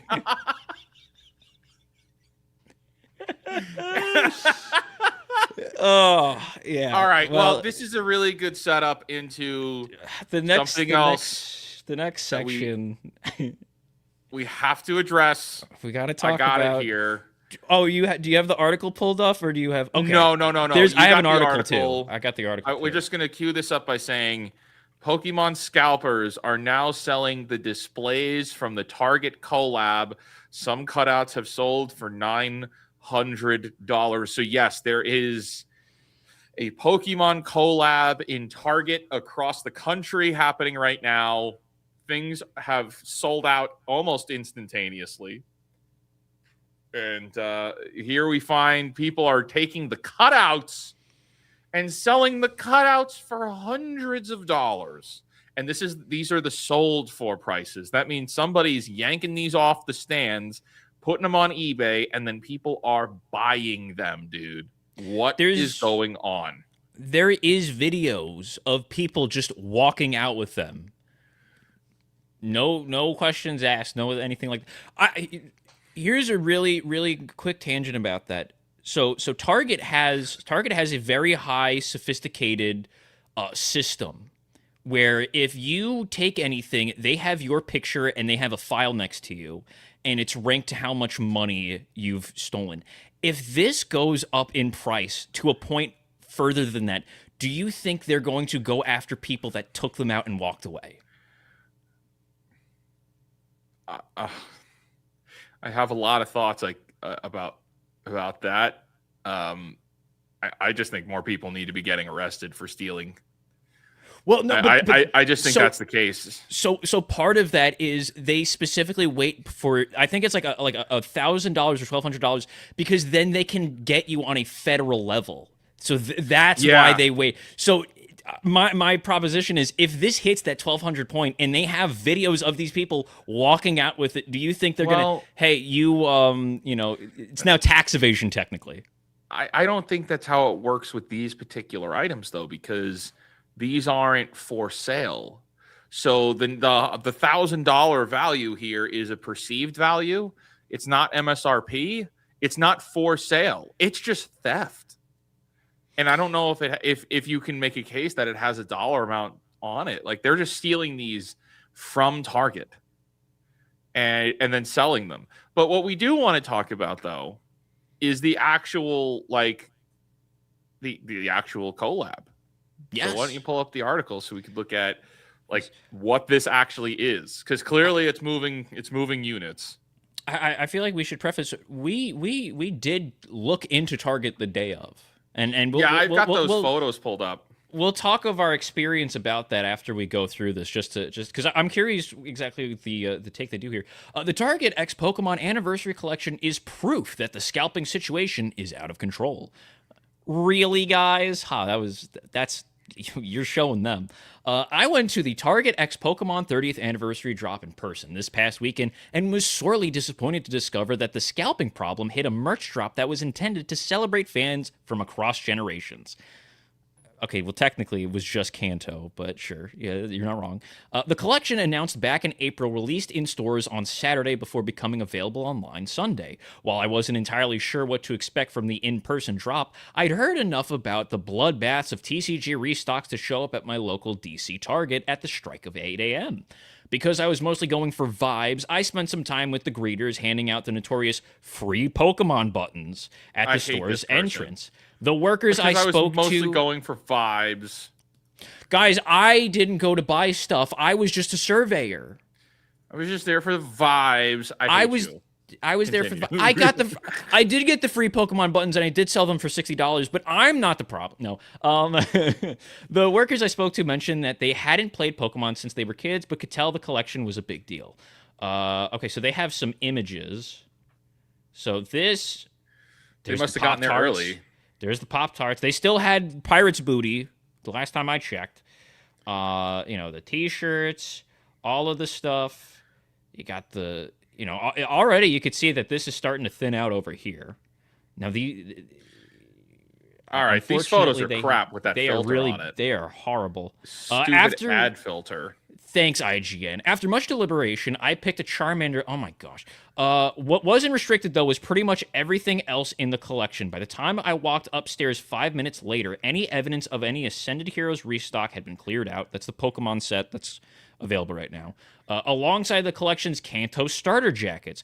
I showed up too late to actually witness any lines that had formed before the store's opening, but that was enough evidence to confirm their existence. I asked another about the starter jackets, who explained that the store had only received one of each size. Oh, hold on a second there. Only one of each size. That means this was artificially shorted. Artificially shorted here. Now listen here, they're not putting enough. I tell you what, boy, I was there at 5 a.m. and they didn't have enough stock for any of us. It was a grift. Amounting to just 5 total. The workers seemed just as frustrated as this information as anyone else. I'll highlight sooner rather than later that every Target employee I interacted with was unbelievable. Okay, yeah, gotta cover gotta cover the bases. Okay, I've worked retail. I did retail for several years. Sometimes stock is weird and what you should have gotten doesn't show up. That just does happen. I worked in a store that was, at the height of, not the height, but it was during a time where pops were very heavy, and sometimes you only get a box of 12, and there's a line of 32 out there, and sometimes you just got to be like, hey, sorry. So on one hand, some things like this happen. However, with a collab like this, what they would usually do is they would have had the stock of this sitting in the back of the warehouse for about a month. You would have had about a month's buildup of this stuff coming in. So the likelihood that they actually only got 5 jackets means one of two things. Either one, the Target workers at that store held it to the side and they bought all of the other ones, because that is something that happens a lot of the time. But maybe it's not that. Or 2, Target artificially shorted this because they knew it was going to be a big hit. Yeah, about that. Do you have the prices? It was empty. It was The completely whole empty. this is when, by the time we got there, the whole place was empty. But yeah, let me pull up the prices. And mind you, this was, very early into the day. Very early into the day. We went just because we had to go to Target. We were like, we'll check in. While we were there looking through stuff, one gentleman says to the other gentleman who's looking at the hoodies, "Oh yeah, I was here in the morning." Oh, that guy was a scalper. There was a guy who was a scalper there. It went down in price. Hey. These were free buttons. Oh my gosh. Oh my Lord. Why? Okay. That right there is, hey, I got a buddy who works at Target. He put aside a box of these and he's going to give it to, I'm going to pay him $200 and then we're going to sell them on eBay and make a stupid amount of money. That's what that picture buttons. is there. They're little buttons. They're not worth anything. The Bidoof card that was a promo is going for $6,500. Nothing makes sense anymore. But that's okay. But the Bidoof card's a little ridiculous because Charizard is flying around the Bidoof, but it's called Special Delivery Bidoof. But it's clearly Bidoof is not doing any of the work, so it's funny. It's like a pun or something. There's comedy in the Bidoof. I understand that, Tom. I don't understand why a button it was a free button on Target is gonna go for money. Everything about this collab is just, it's a sign that things are very much bad, and that it's a sign of the black pill. it is. It's a sign. That? It's annoying.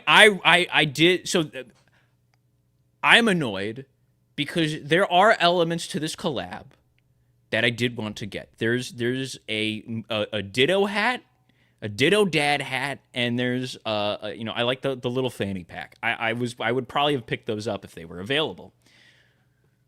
This is a bad sign, and something that this was trying to say was saying, hey, yeah, Pokemon is in a really bad spot because anything that has Pokemon on it is immediately bought and resold for close to double its price. The jacket was $125. It wasn't like a $40 jacket. So the people who were buying 10 of these at a time were spending a ridiculous amount of money for them to try and flip it. They're not even going for that much comparatively. You're making, what, double your money back? That's how it is in these flipper markets, dude. I think there's something to be said about like these. If you're in like the reseller market, you gotta love the chase of getting the thing. You know what I mean? You gotta and sitting on that line to just get your few items and then put them on and then get them online, and there's almost like this like excitement to it, and I feel like I think that's it. I think that's why a lot of people do this. I mean, you're not making. I mean, maybe you are making that much money, but like, I don't know. I don't know. Are you making millions and millions of dollars doing this? If you're flipping at $100 per, that's a lot of hours invested, and you got to drive. You got to go wait online. You got to rush through the store, so it's high risk. I don't know if it's high reward. Well, but also if you're selling it on, okay, so here's the problem. These are eBay. So eBay, you also have to worry about shipping. You got to make sure that it, you're now also spending on packaging. You're spending money on getting boxes or shipping packages, and those aren't the cheapest. You know, that stuff does add up over time if you're doing this full thing. The problem specifically with Pokemon right now is that all over the country, doesn't matter what city or state you live in, odds are every other weekend or so, there's going to be a card show.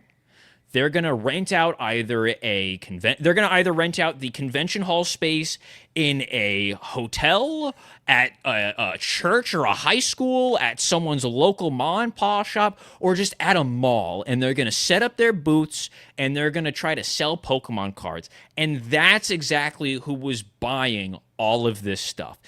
I'm curious to see what is the prices of the jackets at the card shows, because that's where they have all the physical product. You know, you're able to sell it on hand. You don't have to worry about shipping. You don't have to worry about $11.50 and then waiting for it to come in the mail. You could do it right there. And a lot of people at those shows charge higher prices because it's the convenience fee of, well, you have it in your hand right now.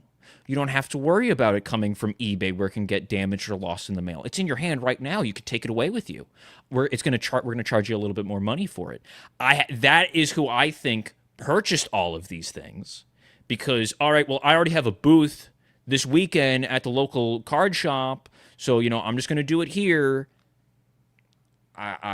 It's reaching, and, you know, on this channel, on the streams, we've talked about a lot of popular merch, not just merch, popular IPs, popular things like that.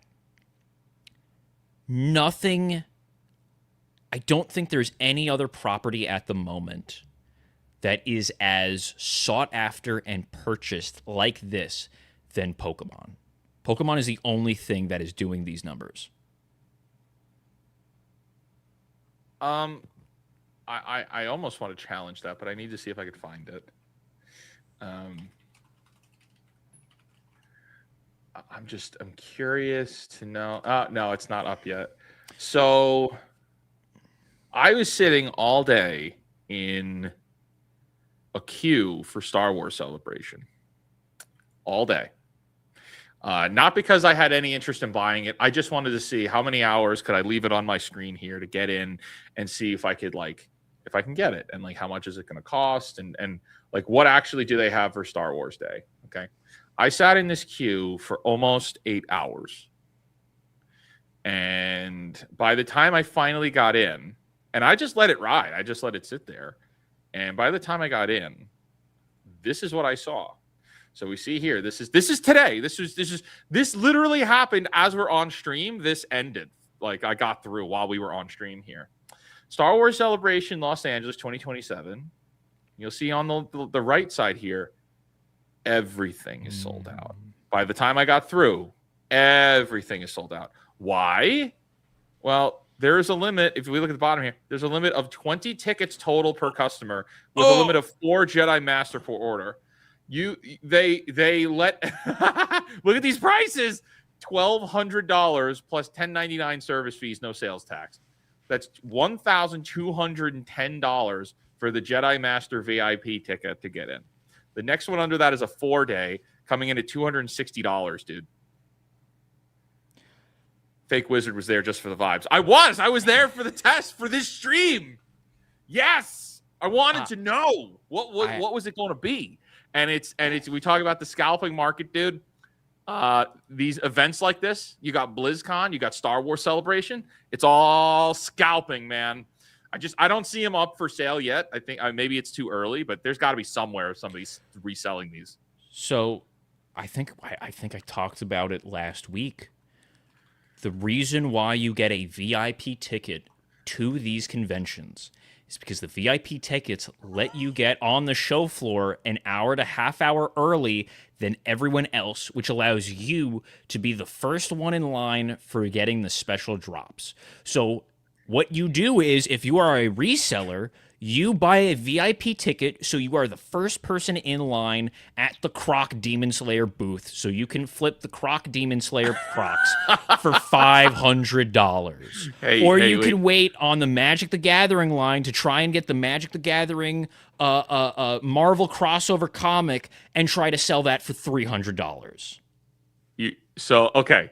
So look at this. Look, I'm going to zoom in. You guys got to see this. I found one listing that is already sold. So look, Jedi Master VIP, $1,210. Okay, $1,210 is what you would be charging for this. Somebody has already bought a resold version, $4,200. No. Come on. Yeah, man. Wow. Come on. Wow. And We're better than this. Imagine? Come on. No, we're not. No, I mean, we are. And you guys at home, you guys are. But the masses at large are not better than this. Whoa. Okay, wait. Do you have it? Does it say on there, what does the VIP badge come with? Is it one? That's a wonderful question. Is this one of those things that if you have the VIP badge, you get like a free signed autograph from everyone there? Is it something like that where it's like the reason why it's $1,200 is because you're getting like it's $1,200 because the item you get with it is estimated to actually be $2,000? Let's see. Star Wars Celebration ticket information. Okay. What does your ticket get you? Jedi Master VIP. I'm going to pull this up here. Here we go. Jedi Master VIP. You get 30 minutes early entry to exhibit hall. So 30 minutes costs thousands of dollars. It's Wednesday night official shopping experience. So you get the access to go spend more money. Guaranteed admission to all panels on the celebration stage. Designated VIP line for autographs. Designated VIP for celebration store. So more shopping. And you get to go to the stage. Or you get to go to the event. The panels. VIP lounge with complimentary coat check and charging stations. Oh, goody. On-site VIP concierge. All right, well, that's more money to be spent.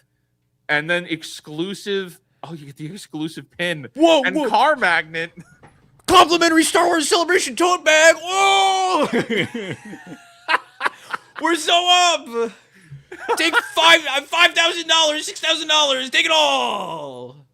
Oh, Jiminy Christmas. Come on. Official show poster with tube. All right. I hate people. It's embarrassing. Come on. Okay, but all right. If it's a Thursday to Sunday convention, you could come in on Wednesday and buy. You can come in on Wednesday and scalp all the product that all the normies who spent their money on the regular ticket. You can sell to them. We've been to New York Comic Con. Yes. You know where there's the Funko booth. Yes. You know how they always got the Funko booth. Who's always on the outskirts of the Funko booth? Who? People who bought everything trying to flip it to the people who can't get into the Funko booth. Oh, yeah, that's right. That is all that. So the Wednesday night official celebration store, they're catering to scalpers. The VIP ticket is, hey, if you want to try and make profit off of selling from these people, we're going to make money off of you because we're not going to, you're going to have to pay money if you want to come in early. But if you want to make some money off of these doughy idiots, here you go. This is the only listing up right now. They have 3. Oh my God, 3 have sold. Okay, all right. I'm gonna tinfoil hat this real quick. I want to, in my heart of hearts, in my soul, I want to believe that this guy actually bought his own ticket. He bought his own thing, so he basically paid himself to, like, he didn't actually. No one bought it for $4,200. He had someone buy it at that price to set the listing to try and now get people to buy them at that. I feel like this is like a quote unquote big brain play of trying to be like, hey, we're gonna set the margin for this at $4,200. We're gonna artificially jump it because the fact that it's today. No. Because think about it. The fact that it's today, you're gonna drop $4,200 today. Yeah. Because think of all right. So I just said we sat in a queue for 8 hours, and we didn't get it. We got nothing. Now imagine there are actually people who are out here thinking, I want to go. I'll pay whatever it costs to go. It's Star Wars. Because there's that level of Disney nerds still out there. You know? Even this is the official poster. Like, I don't see no sequels characters on here. I don't see no Grogu. I don't see no Grogu on here. I just went through severe damage eating the Mandalorian Grogu meal. Where's the Mandalorian Grogu? Where is it? My favorite little guy. You know, I got to get my Zeb cup to sip on my blue milk that I bought from Walmart. You know, I'm so hyped for Star Wars. Let me throw another 4,200 to go to California. Oh, all right, Lord. We got to see. Is there? Oh man, sold out. There's got to be. Oh, hold on. What is the official reseller? Hold on. What? It's about the anniversary. Is it? I mean, you're not wrong. You know, with it being the big anniversary, that makes I could see that being why it's this is going to be the one guy. Although honestly, that's also still cope. That's also still very heavy cope because day before was May 4th. We didn't get anything for the May 4th. Do you think they're really going to like? Actually, no, never mind. If they want Star Wars to come back, they're going to have to do something for the 50th.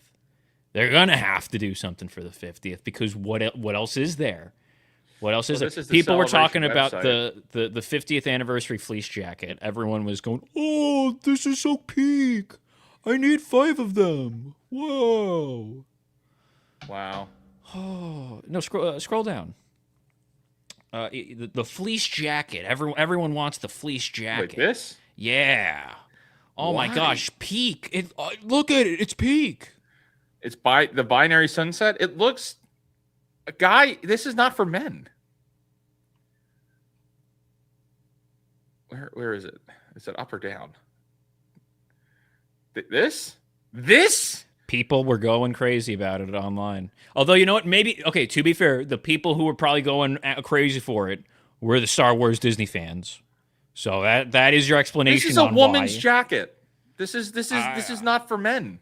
I mean, maybe, that's fine. Maybe it was a woman who's saying it was peak. I don't know. But I saw there was excitement about this jacket. That looks bad. That looks actually bad. Spirit jerseys are terrible. They look awful. They're something that was capitalized by the Hurry Universe thing. They are boxy and baggy. They're not good jerseys. Man. Hey, you know what, Tom? At least in all of this reselling and all of like Star Wars' toast and GameStop's acquiring eBay and you got Pokemon, you can't even get good Pokemon Target collab stuff. At least we have Starfox with mouse controls. At least we're on the up and up where Starfox has mouse controls. You win some, you lose some. The life we've been living has been such a monkey paw reality. Hey guys, I heard you want Starfox, but we're now going to make the characters make you want to tear your eyeballs out. Okay, serious question. How come in the Pokemon Target collab here, you've got clothing and then beauty and accessories? Like, this serious question. Why is there so much makeup product for Pokemon? Imagine a world where women think Pokemon is cool. That's the world you're living in. You're living in the Twilight Zone.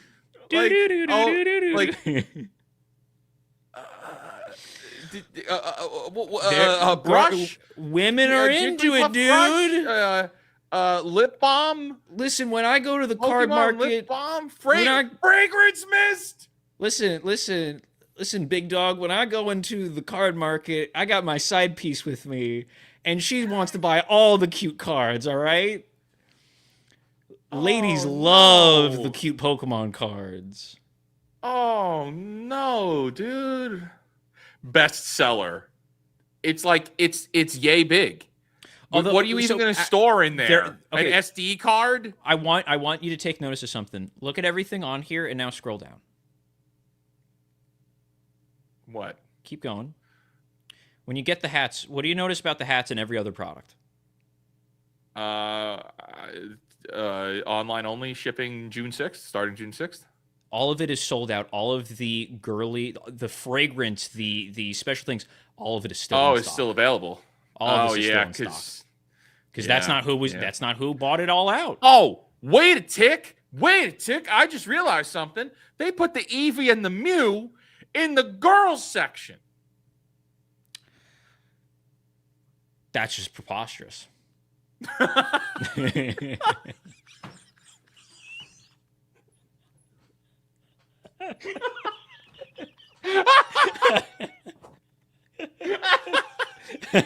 Oh. I'm boiling with rage at this site. I just realized. Ooh, doggy. I'm curious. You know what? I'm curious. Are they smaller hats? Because that's unfortunate. Because they pull up Pokemon. Look up Ditto hat. Look at the Ditto hat. Because all of the hats are sold out. You can't get them. Oh, they don't even list it anymore. Snoopy, get out of here. We're not looking at Peanuts. We're looking at Pokemon. I'll take it all the way back. Clothing. Let's just go to Shop All. Yeah, let's shop all. Yeah. Okay. All right. Wow. Oh, you could still. We got to buy 2,000 of them. They're going for $30. Can I just ask? Could you? All right, chat. You gotta let me know. I'm gonna make a poll. It's a very serious poll, and I want you guys to take it like extremely seriously. Okay, start a poll. Would you ever buy Pop-Tarts online? Question mark. Yes or no? And you guys got to let us know in the poll, because I think that's insane that you would buy.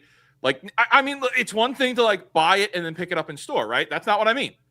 I'm saying, would you legitimately order Pop-Tarts to be delivered by a UPS man to your house?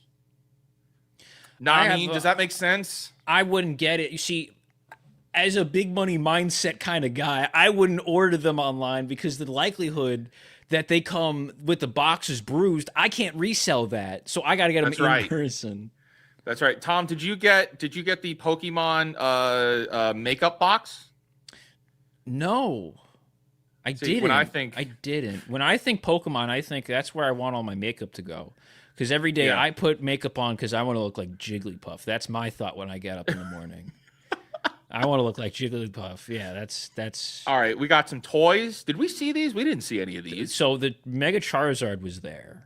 There. Oh, is this actually like a thing? That's a figure, yeah. But is it like? But that's no. Okay. That is what should be there, because it's for kids. Well, that's debatable now. With these resale prices. No. Well, there's the other thing. So right next to it, there you have the kids Magikarp jersey. The kids stuff, for the most part, is still all available. Yeah, and that's what's kind of like they're only going after things they can sell to other adults. It's not even like, oh, they're buying everything. They're buying anything that they can perceivably sell to another guy at a convention. I can't believe this. They gendered these hats. They did. Look at it. I mean, that pink Mew hat. I could wear that. I'd rock that. I'd look pretty. I'd rock that. I'd look great in that. I'd look better in that than other. Yo, they took everything else down. Wow. They took it all. That's it, dude. They took it all down. Now, did you say... They took down all the men's stuff. Did you say that they were supposed to be doing a restock this Friday? Because I remember, apparently, Target did say something. They were going to do a in-store restock sometime this week. I think it was either Friday or Saturday. So I am, because you can't gender Pokemon hats. That's how I feel, man. That is me right now, bro. That is how I feel. They've not only gendered it, they have taken it away. Now it is, they've literally, all they have left is the girls shit being restocked. Pikachu Pop-Tarts. How much is the Pikachu Pop-Tarts going for? We're living a lie. You're living a lie.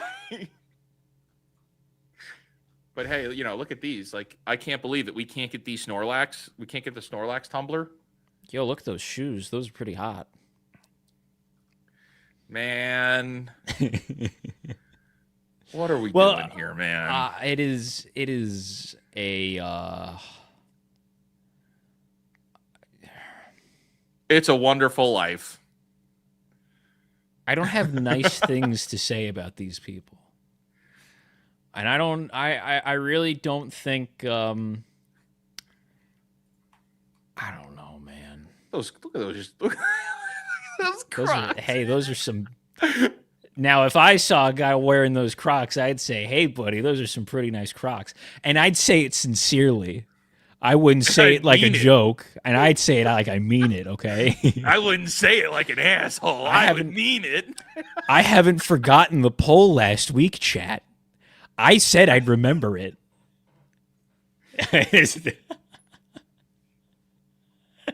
Oh, dude. Well, I'm trying to find I don't like how Garrett like perfectly sniped my exact age.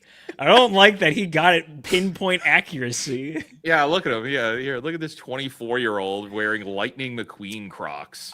Can we have a little fun little thing here? Can we have a little fun? Can we have a little fun here? Can we scroll through the comments, because people don't know that this is your brother. So the caption is, this guy told me he was waiting outside at 3 a.m. for the Target Pokemon merch drop. Nintendo fans, man.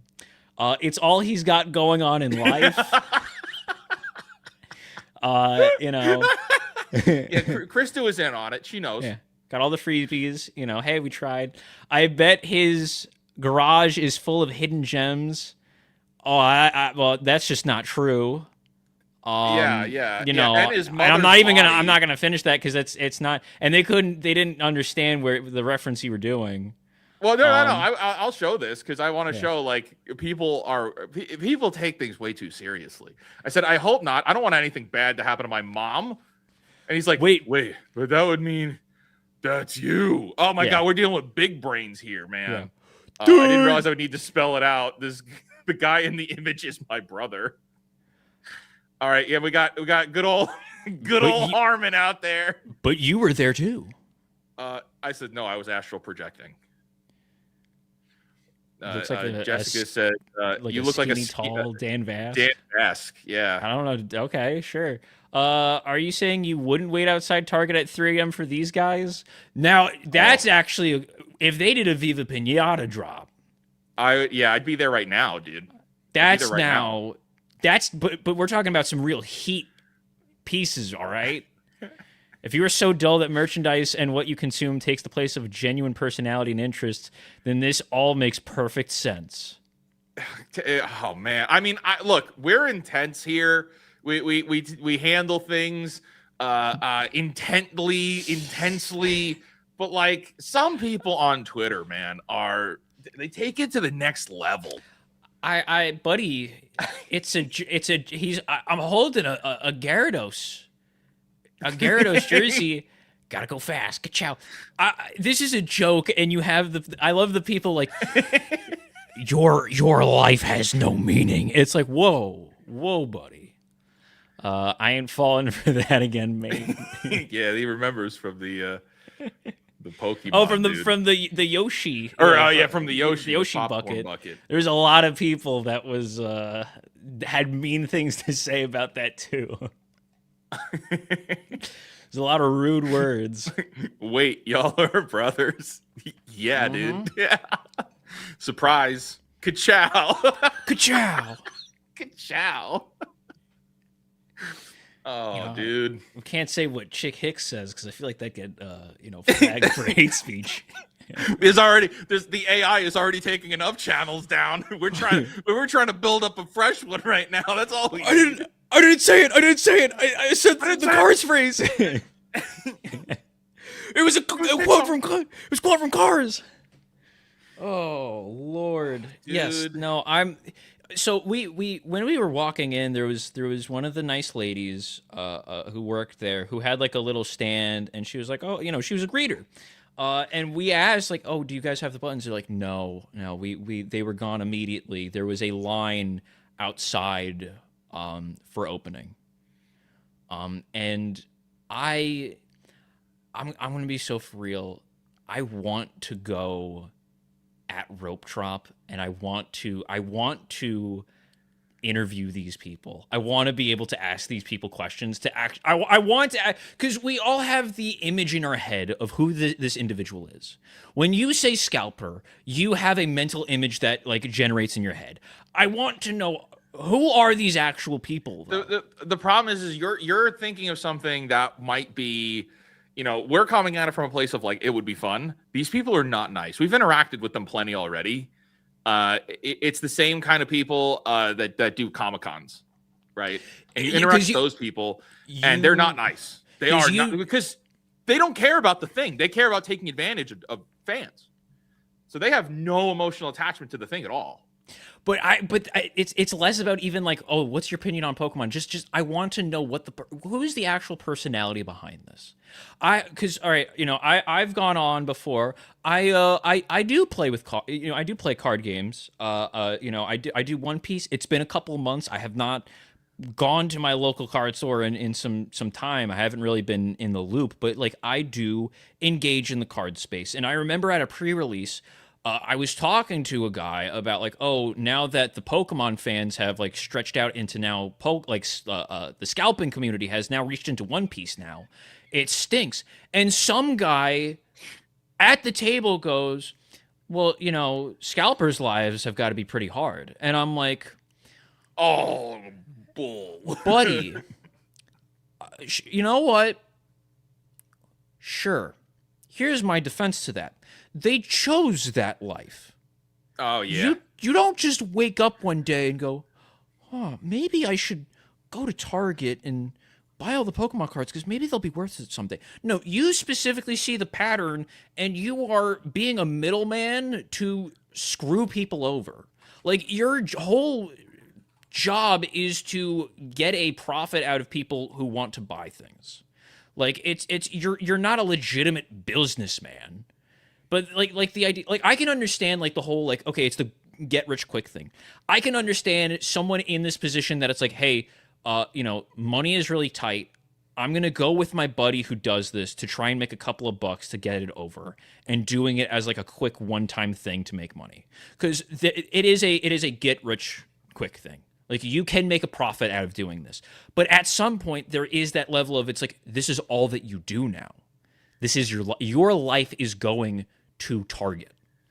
There was one time at a Target, I was doing something for work, and I went into Target because I had to get deodorant, and there was a line around the card section, and I went over and I said, "Oh, hey, was there a drop today?" And the guy straight face says, "Maybe." He hasn't restocked today. He hasn't restocked this week, so he's either coming today or tomorrow. Meaning that these people are waiting at Target for several hours on the possibility that they may be a restock. There wasn't just one guy. It was about 15 people were waited because they might show up. They might show up. Not even guaranteed there's a drop today. They might restock today, guys. They haven't done it yet this week, so there's a chance. It could be tomorrow, though, too. And it's because of these people that the Mew hat is one of the only remaining to be restocked on the Target website. It's because of scalpers. They've ruined it. They've ruined it for me. They've ruined it for me personally. And it's important to me. This was a 30-year anniversary, and my celebration of Pokemon has been ruined by these scalpers. Absolutely ruined.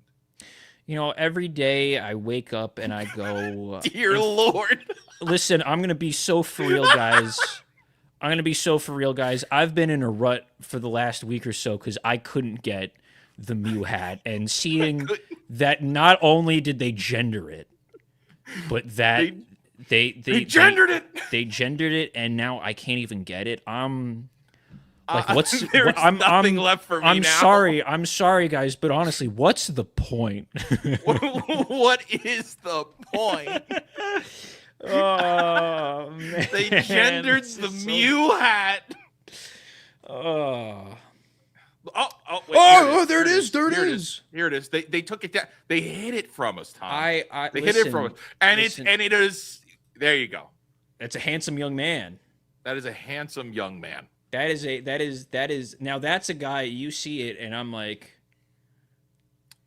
that Ditto hat, chef's kiss right there. Listen, look at that. When you pull up to the the card market that's at your local mall in the Ditto hat, that's how they know you're on the level, man. That's how they know you're on the level. So you have to get the Pokemon hats to be taken seriously so that what do they like not think you're a scalper if you're wearing the Pokemon hat? It's like you're an actual fan. You're not LARPing like Logan Paul. I'm gonna be so for real. If you are wearing any of the Target Pokemon merch, I'm going to assume that you're a scalper because that's the only people that bought this stuff. What you're going to see is at these card shows, they're going to be wearing the hat, they're going to be wearing the starter jacket, and it's because they're sweaty. I gotta stop myself from being very mean right now, but these individuals were the ones who waited at 5. They gendered the Psyduck hat.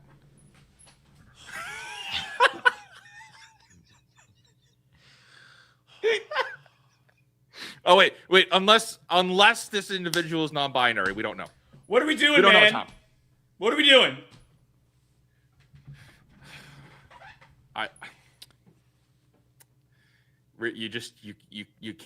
You can't win anymore, man. Every day I wake up and it's just another smack in the face for not being able to get the Ditto hat, the Psyduck hat. But I mean, what's the point? What is the hey? Don't get down, man. Point? Don't get down. You know why? Because we were able to get the Pokemon Pop-Tarts. Okay. So we got the Pokemon Pop-Tarts. So we're good. We got one thing. Can I give a funny story about the Pop-Tarts? Can I give a funnier story first? Look at the ingredients on this. This is not good for the human body. Actually, that's a great well, it wasn't the tangent I was going to go on, but that brings up a tangent. When they did so the reason why this is being scalped is because this is the first Pop-Tart collab in over 30 years, because the last one was during like Gen 1 and when the anime was coming out. You know, it was along with the other, you know, it was the Eggo waffles, you had the Pop-Tarts, it was a full collection. It was a full collab. The Pop-Tart back then, though, was just the wild berry Pop-Tart. Yeah. This is okay, swap over to the flavor. Frosted vanilla cupcake. I'm sorry, doesn't that sound disgusting? That sounds gross.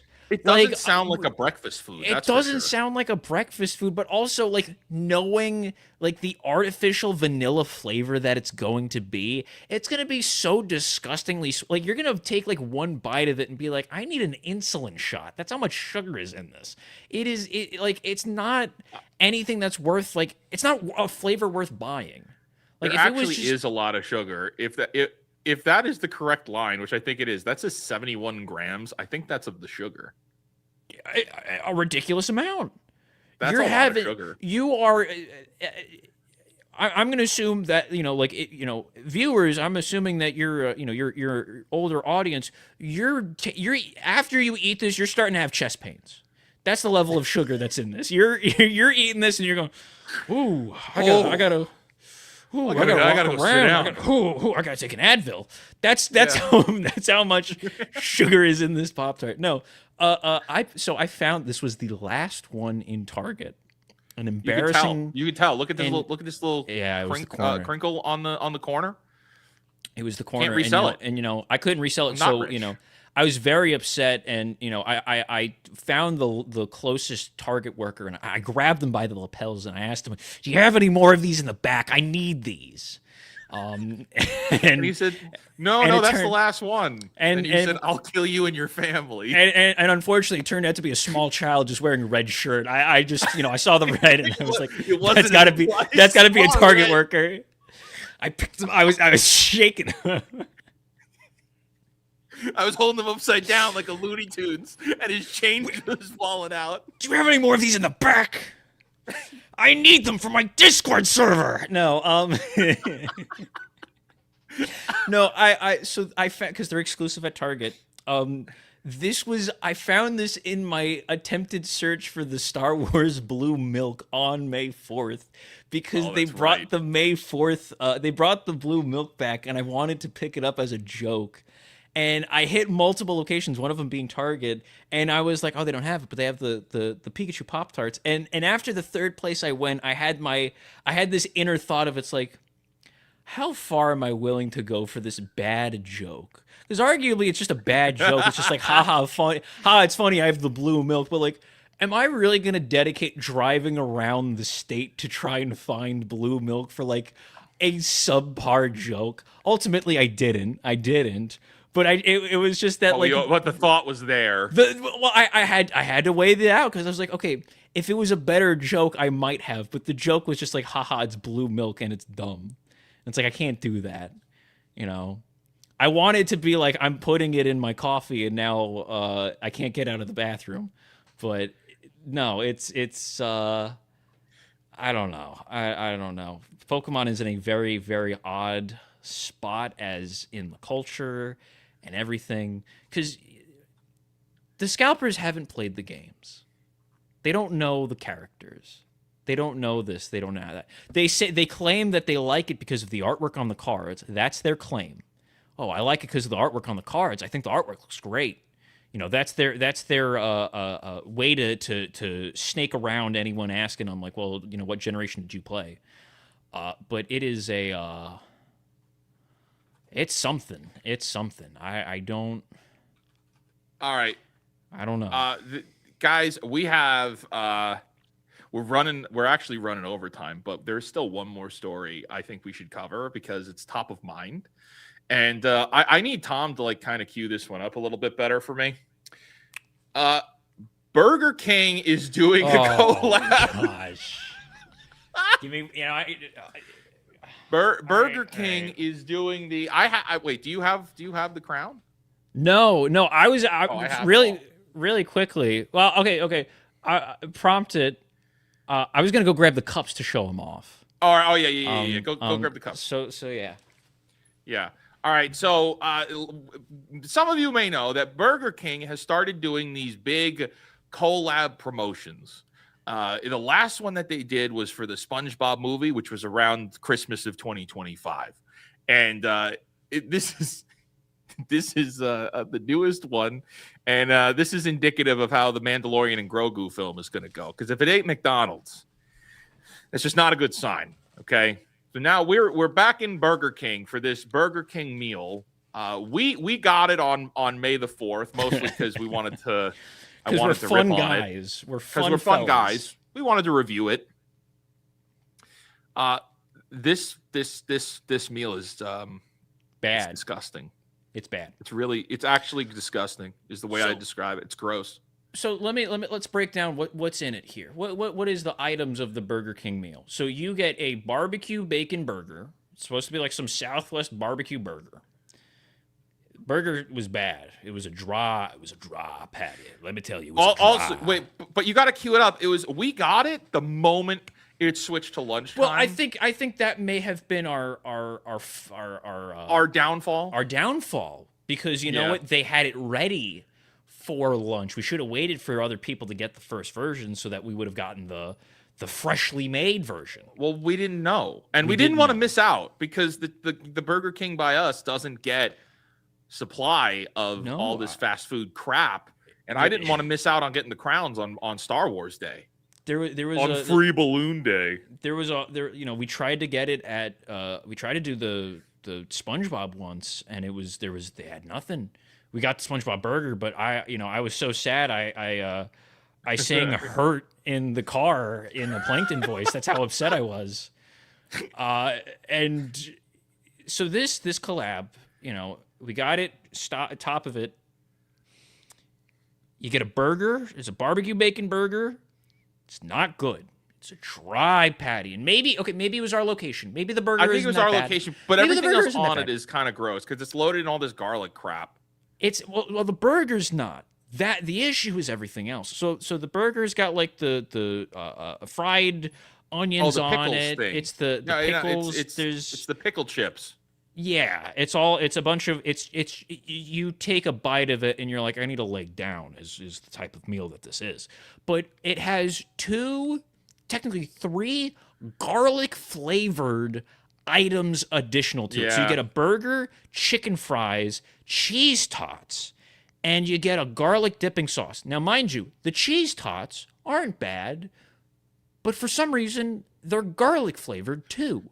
Same with the chicken fries. So the chicken fries and the cheese tots are garlic flavored, and it's not an actual garlic flavor. It's garlic oil flavoring. So it's an artificial, like a chemical flavor. Bad. It's a bad taste. And then on top of that, they give you a garlic dipping sauce.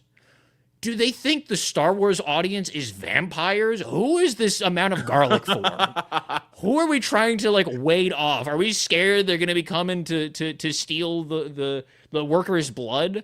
What's the deal with this? But also, you do get a blue milk cookie shake because remember how Grogu had a blue macaroon in one episode, and now we have to use that in the marketing because the only other thing he eats is frogs. Because we can't sell frogs, but he ate a blue macaroon, so we can use that in the marketing. We could use that in the advertising. The cookie shake is fine because it's just a cookie shake.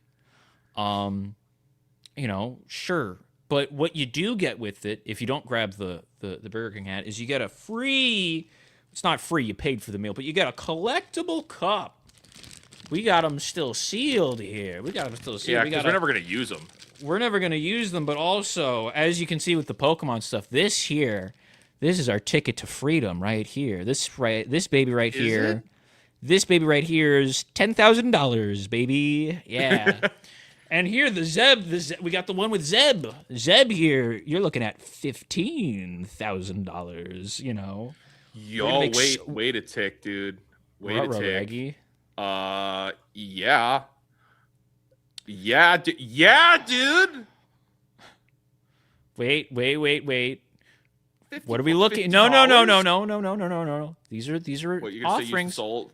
Go look at what have they sold for? Because I'm betting $40 plus $10. $14. Who is buying this, dude? Other than us, who is buying this? Well, think about it. It's cheaper than buying that horrible meal several times. Oh no! Oh no! Also, there's toys. We didn't get any of the toys. Well, that's what ruined. That's what ruined the. That's what actually ruined the meal. I was okay with the meal until I found out there was no toy, and then dude, somebody spent $65 and $10 to. Oh, why? The movie's gonna be. The movie is gonna be cheeks. It's not gonna be a good movie. No. You're Wizard. You don't know what you're talking about. They saw that hop on clip and they went, $2 billion movie. We gotta get Sarah. We gotta get the cups. Oh man, we gotta get the cups. Anyway, look, honey, Star Wars is back. We got to sum this up real quick. The Mandalorian and Grogu Burger King meal, quick review, not very good. Although it could have just been our one-off time trying it. It's just. I don't think it was. Just not. I don't think it was. I think having 2 of the 4 meal items be artificially garlic flavored ruins the meal from ever wanting me to try it again. I never want this again. Also, where we are, this was $19.99. Yep. This is a $20. This is a $20 meal, dude. Like, so. Granted, you're getting barbecue. Wait, hold on. It's a barbecue bounty Whopper. So it's 100% beef served in a helmet-shaped carton inspired by the pickle chips. I did not loaded like. with melty Swiss crispy pickle chips, bacon, lettuce, tomato, and smothered in creamy bounty barbecue sauce. I didn't get any barbecue on my burger. Yeah, there was no barbecue. It was a dry burger, dry burger. Grogu's Blue Cookie Shake. That was the only real good menu item. Yeah, and now you know. And now you know if you're in the area, and you like end up like shopping or like you go in and see if you can just get the cups, because apparently people are selling the cups for something now. What a world, man. Well, I don't know. What if a you world. want to, I don't know if you want to tell the viewers at home to do that, because then they themselves have to bear the cross of going into Burger King and asking for a Mandalorian and Grogu collectible cup. Look, man. Do you have I have the Din Djarin one and the Zeb. Do you have the Grogu one? Well, look, I think that's going to tide things up for us here. Tom, why don't you tell the people about the work we're doing on the Fake Wizards channel? Guys, Fake Wizards. So if you are unfamiliar, you're watching this on Fake Wizards Live. You're not watching this on the main channel, because we did some super sleuthing into the channel analytics and stuff when we found out, dang it, having streams. Dang it. Having streams kind of ruins your channel analytics if you are a content creator, because the way that it shows streams, it considers it a video even though it's a stream. So we went, well, dang nabbit, we gotta fix that. So that's why you're watching it on Fake Wizards Live. Thank you for watching it. Thank you for joining in with us. But we also have Fake Wizards, which is our review channel. So it's it's Fake Wizards, because both the Fake Wizard and I do reviews on games, movies, and series all alike. And we have a lot of reviews out. We're trying to crank them out. A lot more on the way. There's a ton in the pipeline and a lot of movies too. Yesterday we had Maul. Tomorrow we have Daredevil's coming out, and let me tell you, both of those shows are something. But if you're looking for the Wizards' thoughts on the modern day reviews and games and TVs and movies coming out, check out Fake Wizards. It's going to be where we give you the review. We're going to give you the review. All right, my friends. I think that is going to do it for us here at Fake Wizard News. We will be back we'll be back tomorrow morning at 9:30 a.m. Eastern Standard Time for a new time of Culture Crossfire.